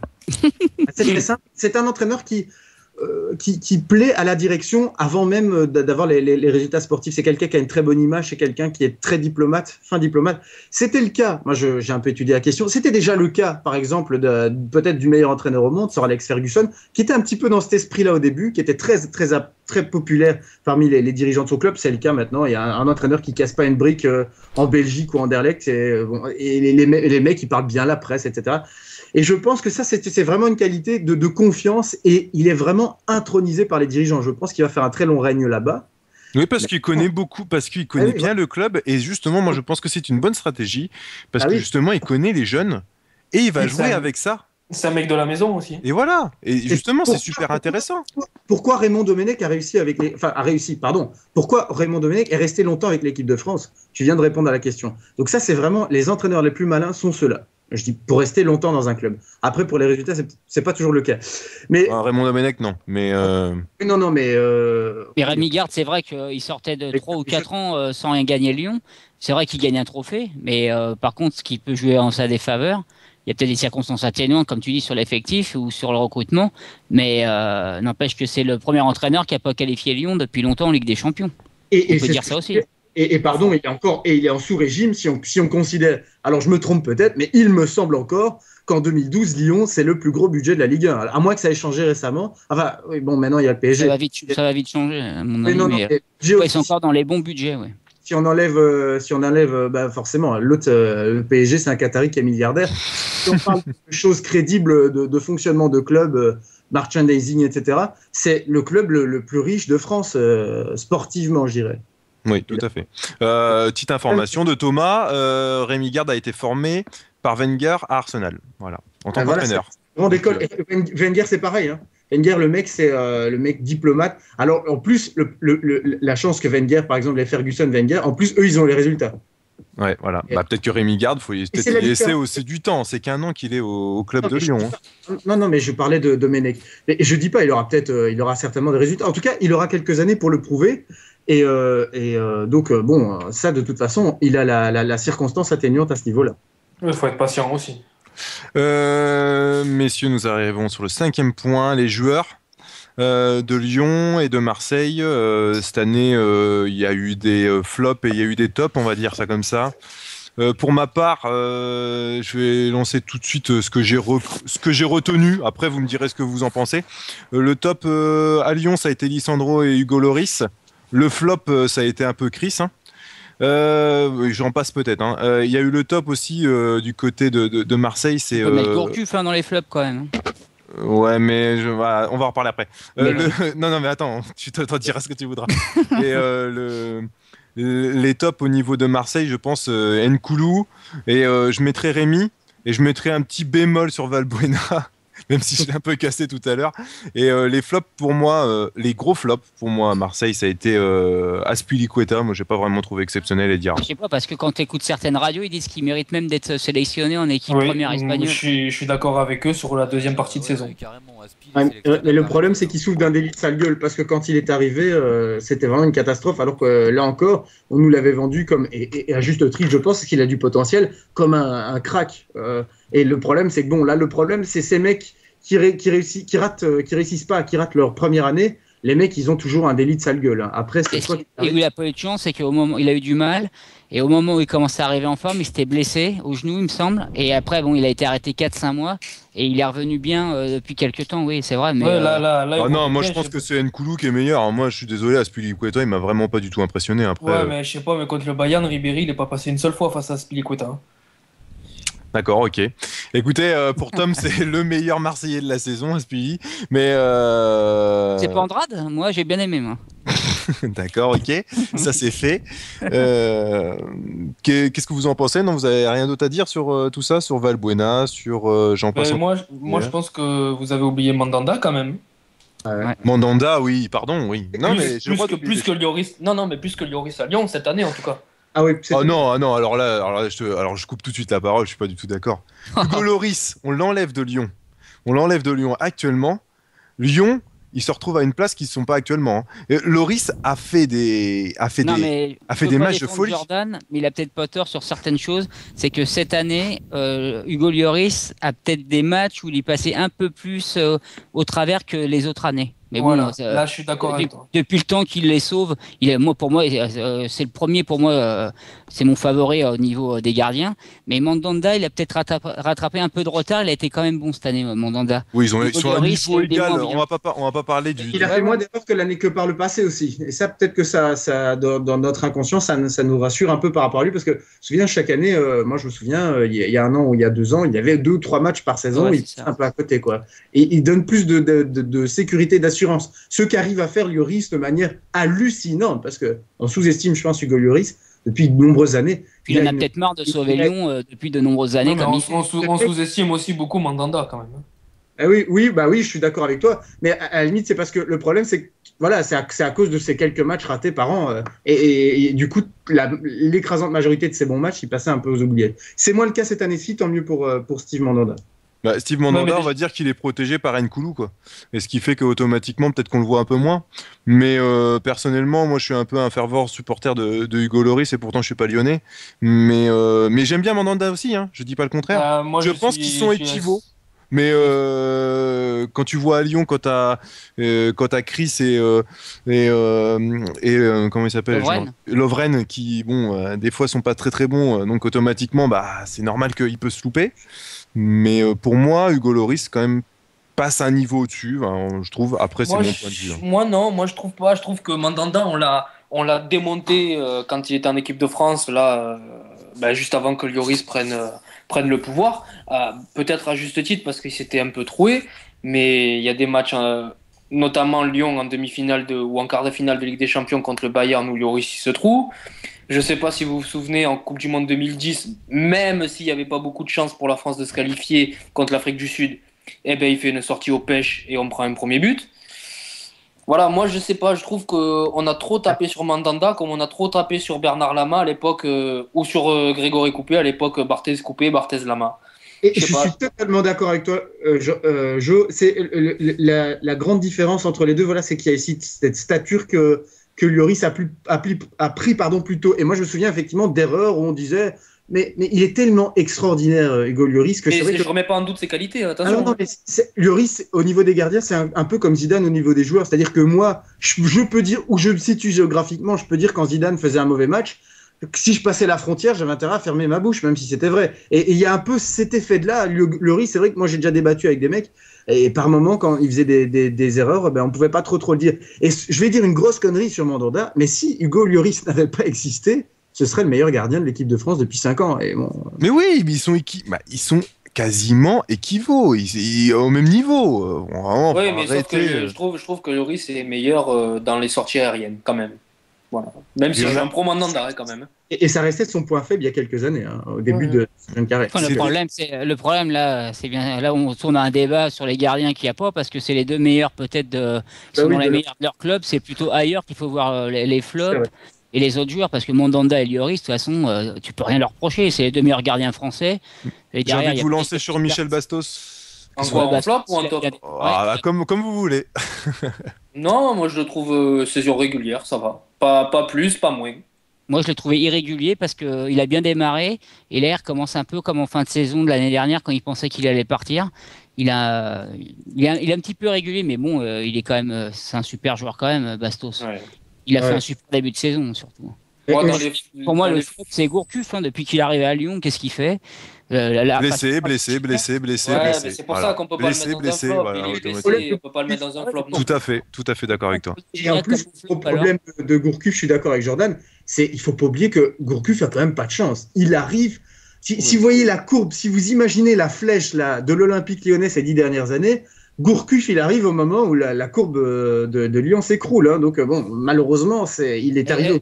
Vous allez me faire passer pour des défenseurs de Deschamps et de Gignac, je suis pour l'OM, mais je suis pas supporter de l'OM, mais on trouve des circonstances atténuantes à Gourcuff. Gignac, si tu vas par là, c'est encore pire ce qui lui arrive à Marseille. Bah oui, mais alors, il est où le problème? Il a le droit de se blesser, il a le droit de louper une saison.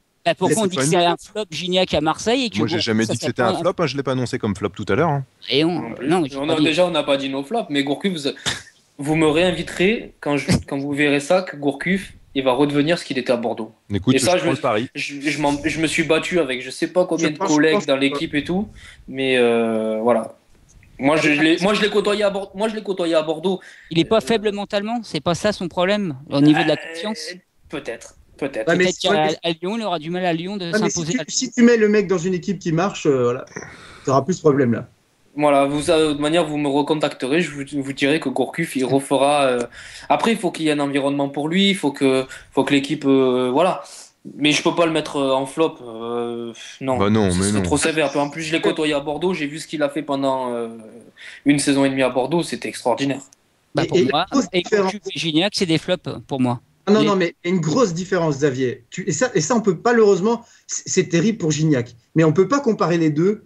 C'est une énorme différence pour moi. C'est que Gourcuff, il a cette crédibilité-là parce que, et c'est une différence avec Gignac, parce que le mec, il était au top, entre guillemets, pendant plusieurs saisons.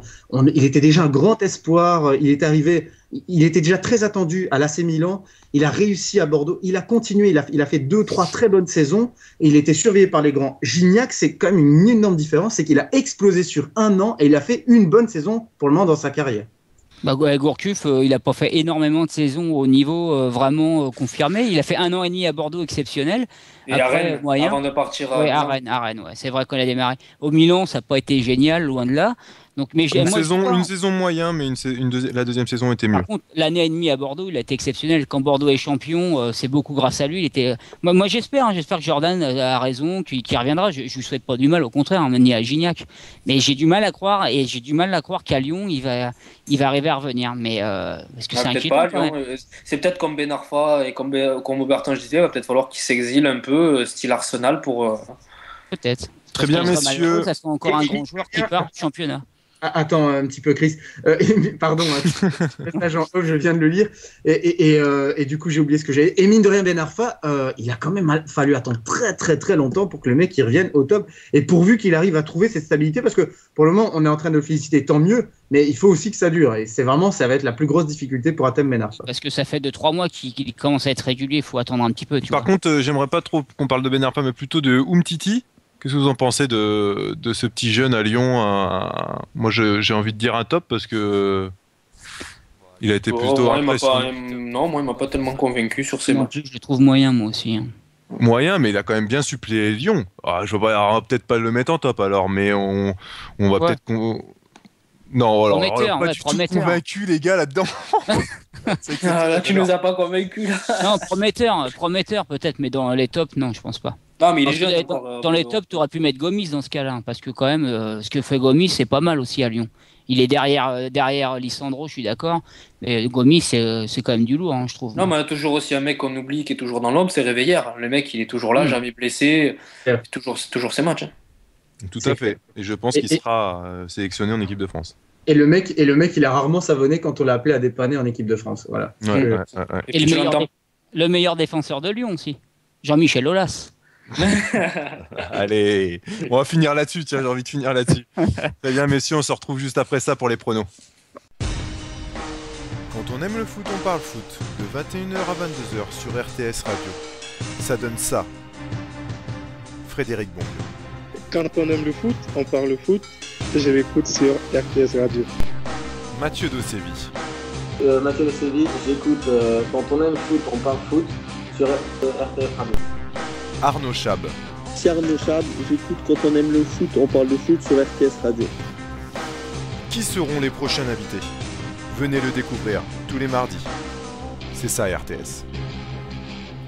Et oui, c'est ça RTS. On revient pour la troisième partie de Quand on aime le foot, on parle foot sur les pronostics. Alors je fais un gros bisou à Émilie qui doit nous entendre, ou je sais pas si elle nous entend ou pas parce qu'on a eu un gros problème. Je suis déçu qu'elle soit pas là quand même. Bah, c'est pas grave, mais c'est dommage, oui, c'est dommage. Moi je pense que c'est dommage pour toi parce que t'aurais bien taclé, je pense, mais non, je rigole. Non, c'est toujours agréable. Non, mais voilà, par une fille, c'est toujours agréable, on le sait. Pas par l'arrière. Nous allons enchaîner sur les pronostics avec notre sponsor football.fr. Par contre, ils nous auront rien envoyé, donc écoutez, on n'aura pas d'avis d'internautes de football.fr, mais toujours sponsor avec nous. Le premier match pour nous ce soir, Paris Saint-Germain, Stade Rennais. Oula, je vais pas y arriver. Paris Saint-Germain, Stade Rennais. Tes pronostics pour toi, Jordan? Paris Saint-Germain, à contre-cœur. Oh là là. J'ai l'impression que t'allais mourir là quand t'allais dire ça. C'est pas grave. Là, faut être réaliste. Je pense qu'à 2 journées de la fin, Paris, ils vont pas se couper. D'accord, très bien. Xavier, toi, le pro parisien. Ouais, mais t'as vu, j'arrive quand même à parler de Marseille moins à contre-cœur que le fait Jordan. Hein, t'as remarqué? Non, mais tu fais ton professionnel. Non, mais c'est marrant, moi, ça me fait rire. À moi, à la limite, tu vois, j'ai un peu peur parce que ce match-là, je le sens mal. En plus, Rennes, hier, qui a perdu, mais bon, bien sûr, leur gardien qui a dit on va tout faire pour gagner à Paris, tu m'étonnes. Moi, je le sens mal, je pense que ça va être. J'aurais presque été pour un nul. Je vais donner Paris, mais vraiment court, une victoire 1-0 ou 2-1. Et c'est un match dur. Rennes, ils sont durs à jouer. Hein. C'est dur de les bouger. Donc je dis Paris, mais très serré, 1-0 ou 2-1. Ok. Ça, les pronostics ce soir, ça va être énorme. Chris, tes pronos? Il y a 3 problématiques, 3 questions autour de ce match. Est-ce que, d'abord, c'est un truc qui a l'air banal, mais que vous êtes sur le terrain, c'est pas la même chose. Les matchs auront lieu en même temps. Donc déjà, c'est quand même psychologiquement, on néglige ça, mais psychologiquement, c'est quand même une différence où quand tu connais le résultat de ton adversaire, il y a quand même un petit faible pourcentage d'influence. Donc déjà, très bonne analyse. Je crois que Chris, il a envie de prendre ma place. Non, mais c'est pas. Non, je rigole. Non, c'est très bien. Non, mais ça a l'air ridicule. Non, mais ça a l'air ridicule, mais c'est déjà un truc quand même où, voilà, déjà, tu ressens, je pense, un peu plus. Ça dépend comment tu le prends, mais il y a aussi la pression. Tu peux pas te vautrer. Donc la réaction aussi de Rennes, il faudra voir. Le club se bat pour une qualification européenne quand même. Donc qui joueront pas. Oui, enfin. Ouais. Oh là là, ça y est, ça commence. Mais théoriquement, ils peuvent encore le faire. Et aussi, la plus grosse question, est-ce que le PSG va craquer? Ma réponse étant non. Je vais donc les donner victorieux d'une très courte tête. Franchement, je vois pas beaucoup de buts. Ça va pas sortir hein, derrière le bloc défensif des deux équipes va être assez bien organisé. Le Paris Saint-Germain, je pense, va gagner. Je vais pas dire à l'usure, mais en étant un peu plus malin, avec un peu l'expérience de ces fins de saison, où généralement les grandes équipes, ou en tout cas celles qui sont mieux classées, gèrent mieux la pression. Très bien. Ok, Paris Saint-Germain. Pour Thomas, ça sera Rennes. Et pour moi, personnellement, je vais mettre Paris Saint-Germain, mais ça va être serré. Enfin, j'ai l'impression que Rennes, en plus, ils n'ont pas joué contre Montpellier. Enfin, c'est pas une impression, ils n'ont pas joué contre Montpellier. J'ai l'impression que c'était une blague. Donc, c'était du foutage de gueule sur le terrain. Moi, je dis mon mot vraiment à dire. C'était honteux. Et bon, de toute façon, je suis pour Montpellier cette saison, de toute façon, parce qu'ils le méritent sur le cours de la saison. Mais personnellement, je vois Paris Saint-Germain quand même gagner à Rennes, et j'espère qu'ils vont bien les bouger pour bien les remuer et faut pas qu'ils soient en Europa League, et j'ai vraiment pas du tout envie qu'ils y soient, parce que vu comment ils jouent actuellement, s'ils jouent comme ça en Europa League, autant pas y aller. Voilà, c'est un petit appel du pied. Si Frédéric Antonetti nous écoutera, j'espère qu'il aimera ma petite analyse. Donc Montpellier. T'es pas prêt de le recevoir, toi. Je suis pas prêt de le recevoir. Oui, mais ils l'ont pas volé, celle-là. Ouais. Non, mais enfin, c'est pas grave, mais bon, c'est mon point de vue. C'est lui qui avait dit au président de la SSE, si vous jouez comme ça toute la saison, on va s'emmerder. Ah bah ouais, franchement, c'est bien fait chier hier. Mais je répondrai pas à ça.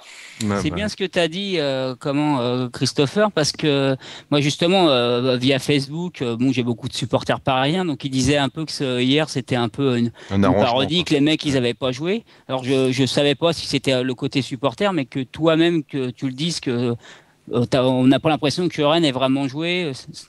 Alors je savais pas si c'est Montpellier qui a été vraiment supérieur ou quoi, mais tu as l'air de dire que le match c'était pas louche, mais il y a de quoi se poser des questions. Non, mais moi je me poserai pas des questions sur ce point de vue-là. Je pense que vraiment les Rennois, des Rennois, voilà, sur l'état d'esprit. Des Rennois. Non, les Rennais n'étaient vraiment pas du tout intéressants sur le match et on n'a rien montré. Enfin, c'est pas grave. C'était peut-être Montpellier qui était bon aussi. Hein. Ouais, j'ai vraiment un doute. J'ai pas vu le match hier. Moi, sur ce que j'ai vu et ce que j'avais déjà vu sur Rennes, c'était plus intéressant sur les matchs. Bon, enfin, c'est mon point de vue. C'est pas grave. C'est la vue de Christopher sur les Rennois. Sur les Rennois. Enfoiré, Montpellier-Lille. Ton prono pour toi, Jordan. Wow. Ah oui, là, c'est un gros prono. Moi, je mets Lille sec. Voilà, parce que j'adore comment ils jouent. Ils ont un joueur qui est extraordinaire, qui est phénoménal. Voilà, moi je mets Lille. Oula, d'accord, ok. J'ai pas tellement d'arguments en fait, parce que c'est des matchs où tu peux pas, tellement dire qui va gagner, quoi. Mais voilà, moi je mets Lille. Ouais, ok, très bien. Effectivement, quoi. C'est la façon dont on sent le match par rapport aux joueurs. On visualise un peu le match, donc tu n'as pas à t'en justifier, rassure-toi. Vas-y, Chris, ton prono. Ah bah tu me lances. Ouais, je te lance tout de suite. Moi, c'est paradoxal parce que Jordan ne le sait pas. Moi, je suis belge, mais je suis pas du tout. Je sais pas. Enfin, Eden Hazard, alors je suis peut-être un fou parce que déjà, il va me sauter dessus. Il est belge. Fais gaffe, il est belge. Oh là là, la catastrophe. Eden Hazard, moi, je suis pas. Enfin, je suis pas certain. J'ai peut-être l'impression de le sous-estimer. J'ai pas toujours eu l'impression qu'il était sûr et certain de répondre aux attentes dans les matchs phares. Pourquoi je parle de lui? Parce que d'abord, on l'a évoqué, et parce que j'ai vu quand même une statistique effarante. Il est impliqué je crois, dans presque 66% des buts, si on compte les buts, les passes décisives et même entre guillemets les passes décisives qui ne sont pas comptabilisées. Donc, c'est-à-dire un impact direct dans le but. Je crois qu'il est dans 7 buts sur 10 des Lillois. Donc, il aura évidemment son mot à dire dans ce match-là. Franchement, c'est très difficile de pronostiquer. Moi, je vais jouer la sécurité de l'équipe qui reçoit. Donc, c'est difficile, mais... Toi, tu fais comme les Argentins avec Léo Messi, quoi, en fait. Tu dis que Léo Messi, il est pas si bon que ça, quoi. C'est pareil avec Eden Hazard. Et en fait, il est pas assez bon pour vous, les Belges, non? C'est ça? Allez, tiens, prends ça. Non, mais moi, je fais partie des 5 à 10% des gens qui disent ça en Belgique, hein, rassure-toi. Mais moi, si tu veux, on vous l'échange avec un joueur français, n'importe lequel, hein, on vous l'échange. Au niveau des Diables Rouges, on peut le laisser sur le banc, il a rien montré pour le moment. Donc. Oui, non, mais ça, voilà, après, c'est peut-être un problème de maturité aussi. Au niveau des Diables Rouges, c'est certain que pour le moment, sportivement, sur le 11, il nous a pas encore apporté. C'est vraiment un joueur, pour moi, du futur, quoi. Et je rappelle encore à Eden Hazard, il a réussi en Ligue 1. Il n'a pas réussi avec les Diables Rouges, avec son équipe nationale. Il n'a pas encore réussi en Coupe d'Europe. Il a réussi en Ligue 1. Ça reste exceptionnel de dominer la Ligue 1 avec son jeune. Et il a un talent fou. Techniquement, c'est un très très bon joueur. Bon, écoutez, on va trop loin, messieurs. Je suis d'accord, mais on s'écarte. Il est déjà 22h30. On va loin dans l'émission. Moi, on fera un débat hasard et on réinvitera Jordan. Vous inquiétez pas. Je crois qu'on va le réinviter à toutes les émissions si c'est parti comme ça. Là. Xavier, ton pronostic? Bah moi, je suis content parce que, écoutez, Jordan, donc Paris va battre Rennes à contre-cœur et Montpellier va être battu par Lille. Donc Paris reprendrait la tête à une journée de la fin et il restera un match à Lorient où Paris réussit jamais et donc Lille, je crois qu'ils ont un match facile. Donc Jordan, il voit Lille champion. Ça fait 3 matchs que je dis je vois Lille champion. Mais moi, je pense que Montpellier, je les vois pas perdre contre Lille. Je pense qu'ils vont faire un nul. Puis ils vont garder la tête et puis ils vont aller s'imposer au Auxerre la dernière journée. Ils vont rien lâcher. Je pense que là, c'était le match de Rennes qui était important. Et je pense que ça leur a remis un coup de boost. Et je pense pas qu'ils battront Lille, mais je les vois pas perdre. Et je pense qu'après, là, s'ils perdent pas face à Lille, ils ont vraiment les cartes en main pour être champions. Moi, je vois un match nul. Il faut dire un truc très très important. Quoi qu'il arrive du côté du Paris Saint-Germain, si Lille gagne ce week-end à Montpellier, ils seront entre guillemets les favoris. Ils seront les favoris pour le titre la semaine prochaine. Hein. Je ne sais pas si on réalise, mais s'ils font la surprise d'aller gagner à Montpellier, ils seront à coup sûr, je pense, les favoris pour le titre. Ça pourrait même se jouer au goal average, si Paris gagne à Lorient et que Lille gagne le dernier match aussi. Ça va être tendu. Hein. Moi, c'est match nul que j'annonce. Encore faudra-t-il aller gagner à Montpellier. Mais s'ils le font, oh là là là là là là là là. Moi, j'ai envie de dire oh là là là là là. Mais non. Alors moi, mon pronostic, ça fait très longtemps que je dis que Montpellier va être champion. Je le redis encore ce soir et j'ai envie de le dire tous les soirs. Montpellier sera champion et sans problème. Au rugby, au hand Au foot. Mais voilà, il veut me chercher, ça, il veut me chercher. Non, Montpellier sera champion, sera champion. Et contre Lille, ils vont faire une énorme performance. On va voir. Belhanda, on va l'oublier, parce que tellement Cabella, il a été énorme la dernière fois. Je pense qu'il va être encore montré qu'il a un très bon niveau. D'ailleurs, à chaque fois qu'il l'a remplacé, même quand il y a eu la CAN, faut arrêter, ils sont pas plus mal sortis. Et hier encore, il a été bon. C'est pour ça que je dis que Montpellier a totalement rien à jalouser de Lille. Et je pense que ça va être un énorme match. Il faut s'attendre à un gros match, mais je pense que Montpellier peut relever ce défi. Voilà, et le pronostic de Thomas, ça sera, lui, il dit Lille champion depuis des années aussi. Alors, depuis le début. Il dit comme moi. Voilà, ça me plaît pas trop, mais bon, écoute, on verra bien. Mais alors, donc, il voit Lille gagnant, je pense. Tu veux voir Montpellier, toi, pour voir Nick Collin avec la crête à Ménès, comme il l'avait annoncé. Ouais. Non, mais c'est pas ça. Non, mais Montpellier le mérite sur toute la saison. C'est énorme. Ouais. Il faut quand même, juste pour les auditeurs, contextualiser les choses. Alors, s'ils ne le savent pas, évidemment, Montpellier possède donc 3 points, parce qu'il faut contextualiser les choses. Montpellier il reste 2 matchs, évidemment, 3 points d'avance sur le PSG et 5 points d'avance sur Lille. Donc, on a parlé PSG Rennes et évidemment Montpellier-Lille. Et le dernier match, c'est là que tout va se jouer pour le titre, parce qu'on le dit, on parle des matchs de ce week-end ici, et c'est important d'aller consulter le dernier match. Lille recevra Nancy et 2 déplacements pour les 2 autres candidats au titre. Lorient-Paris et Auxerre-Marseille, en sachant qu'en plus Auxerre pourrait jouer le maintien. Ça peut être dramatique, une équipe qui joue le titre et l'autre qui joue le maintien. Ouais, Auxerre, Montpellier et Lorient PSG, exact. Et ce qui serait dur pour Montpellier, c'est qu'ils se retrouvent troisième imagine les scénarios catastrophes, qu'ils finissent troisième alors qu'ils ont été toujours dans les 2 premiers toute la saison quasiment. Ça peut arriver. On peut pas leur souhaiter ça. Si ça arrive ça, je veux dire honnêtement, là Montpellier va tomber bien bas. Non, je vais pas quitter le foot. Non, parce que ça pourrait arriver, mais moi je les vois totalement champions. 3e pronostic pour nous ce soir, Atlético Madrid, Atlético Bilbao, la finale de l'Europa League. Ton pronostic, Jordan, sur cette finale de demain soir sur W9, si j'ai envie de faire un peu de pub ce soir. Je pense que Bilbao va l'emporter. Parce qu'ils ont une philosophie de jeu avec leur entraîneur qui est exceptionnel. L'Atlético a aussi des armes. Ils ont Adrian, Falcao devant, mais je pense quand même que collectivement, Bilbao est supérieur. Très bien. Xavier ? Moi, Bilbao, je m'en rappelle parce qu'en Europa League, ils étaient dans le groupe de Paris. Ils étaient très mal en plus. Et Paris, ils avaient perdu chez eux. Et depuis, ils sont remontés bien. Ils se retrouvent en finale. Et j'ai envie de dire, pour qu'une équipe de Madrid soit champion d'Europe, il faudrait l'Atlético. Mais moi, comme dit Jordan, j'aimerais bien, en plus par rapport au jeu, la philosophie qu'ils ont eue cette année, moi je dis l'Athletic Bilbao et j'aimerais bien que ça soit eux, ça serait sympa, je trouve. Très bien. Chris ? Match nul au bout du temps réglementaire, donc au bout des 90 minutes. Franchement, les 2 équipes sont d'un niveau à peu près équivalent. Bilbao en Coupe d'Europe m'a toujours intrigué parce qu'ils ont des résultats vraiment en dents de scie. Maintenant, moi, j'adore la mentalité aussi de ce club, comme l'a dit Jordan tout à l'heure. Concernant l'Atlético Madrid, c'est quand même une équipe qui a un peu plus d'expérience sur le plan européen, mais qui est, je pense, en termes de jeu, alors j'ai pas vu tous les matchs, mais qui m'ont moins impressionné que Bilbao, donc, et qui a fait une des saisons un peu en dents de scie. Donc, tout ça va se jouer. Je devrais être pour l'Atlético Madrid, parce qu'ils ont un très bon gardien belge, mais non, match nul. C'est objectif, très bien. Et voilà, match nul, mais je le suis assez, moi. J'essaie, en tout cas. C'est une attaque personnelle, je crois, là. Non, c'est parce que, en fait, Anderlecht n'est jamais dans les pronos, parce qu'Anderlecht, ils perdent les tours préliminaires. Sinon, je ne serais peut-être pas objectif, mais c'est la seule condition. Très bien. On aura mon petit club villageois en Coupe d'Europe l'année prochaine. Ce sera amusant qu'on puisse le pronostiquer. Pour moi, ce sera un rêve. Écoute, c'est qui en Belgique qui, par rapport aux playoffs, qui va en Coupe d'Europe Anderlecht, mais au tour préliminaire. Non, ils sont. Alors, si. Ah bah écoute, je pense connaître la réponse là, hein, mon ami. Alors ça dépendra parce que normalement le champion belge va directement dans les poules de la Ligue des Champions. Sauf que cette année, qu'est-ce qui se passe? Ils ont de la chance en direct.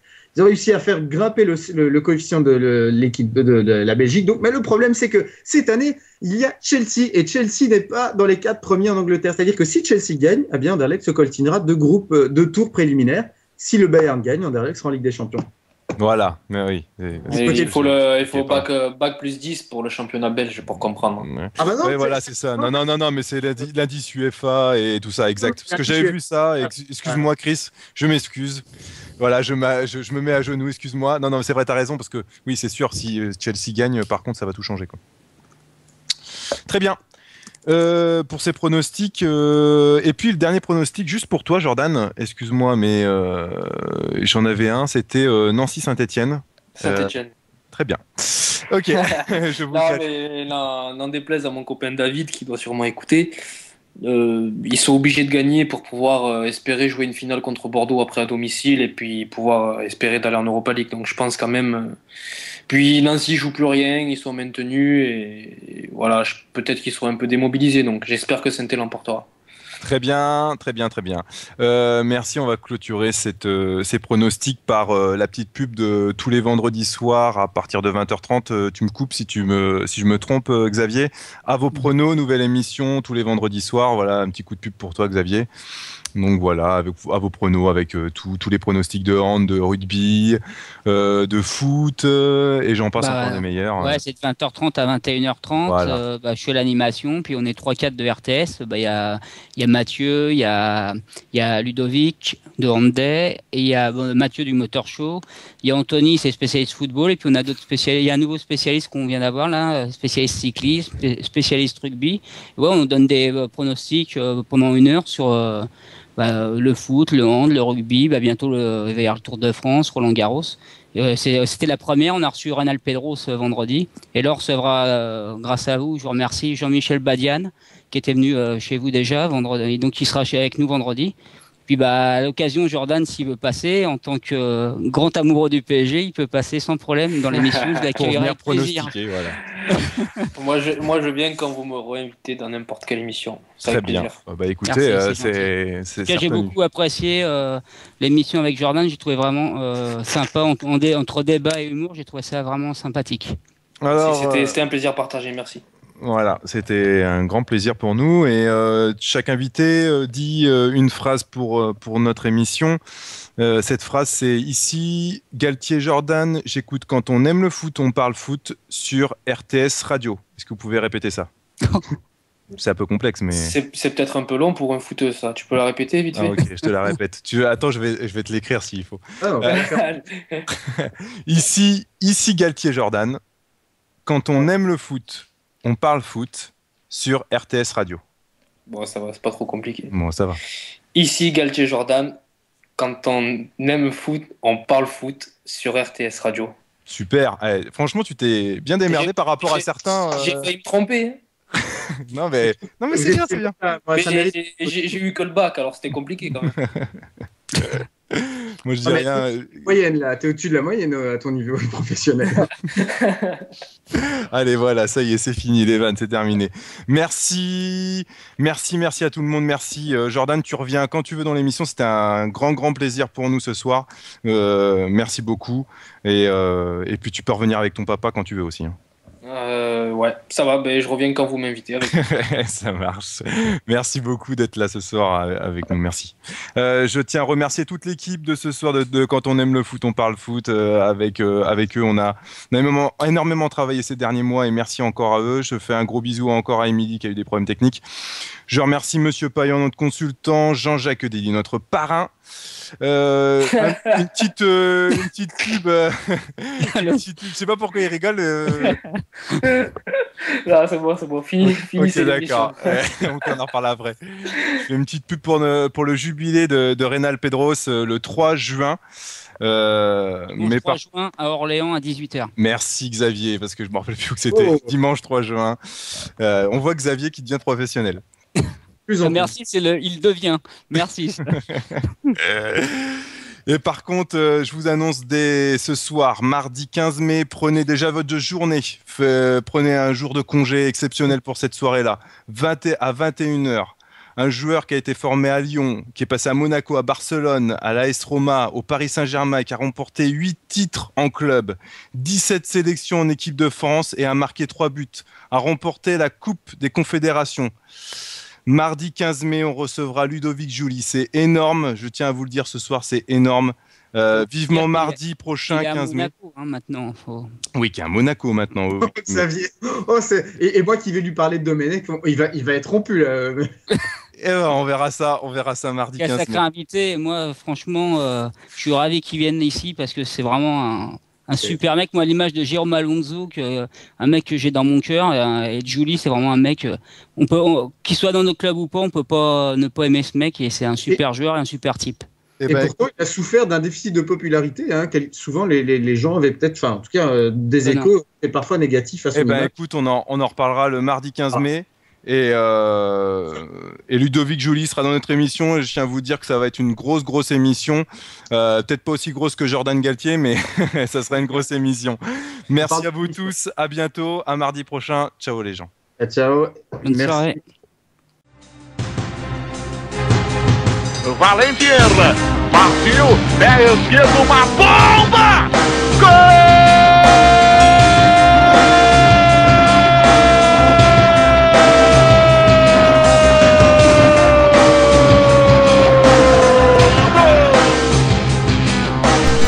Quand on aime le foot, on parle foot. C'est vous qui créez le débat.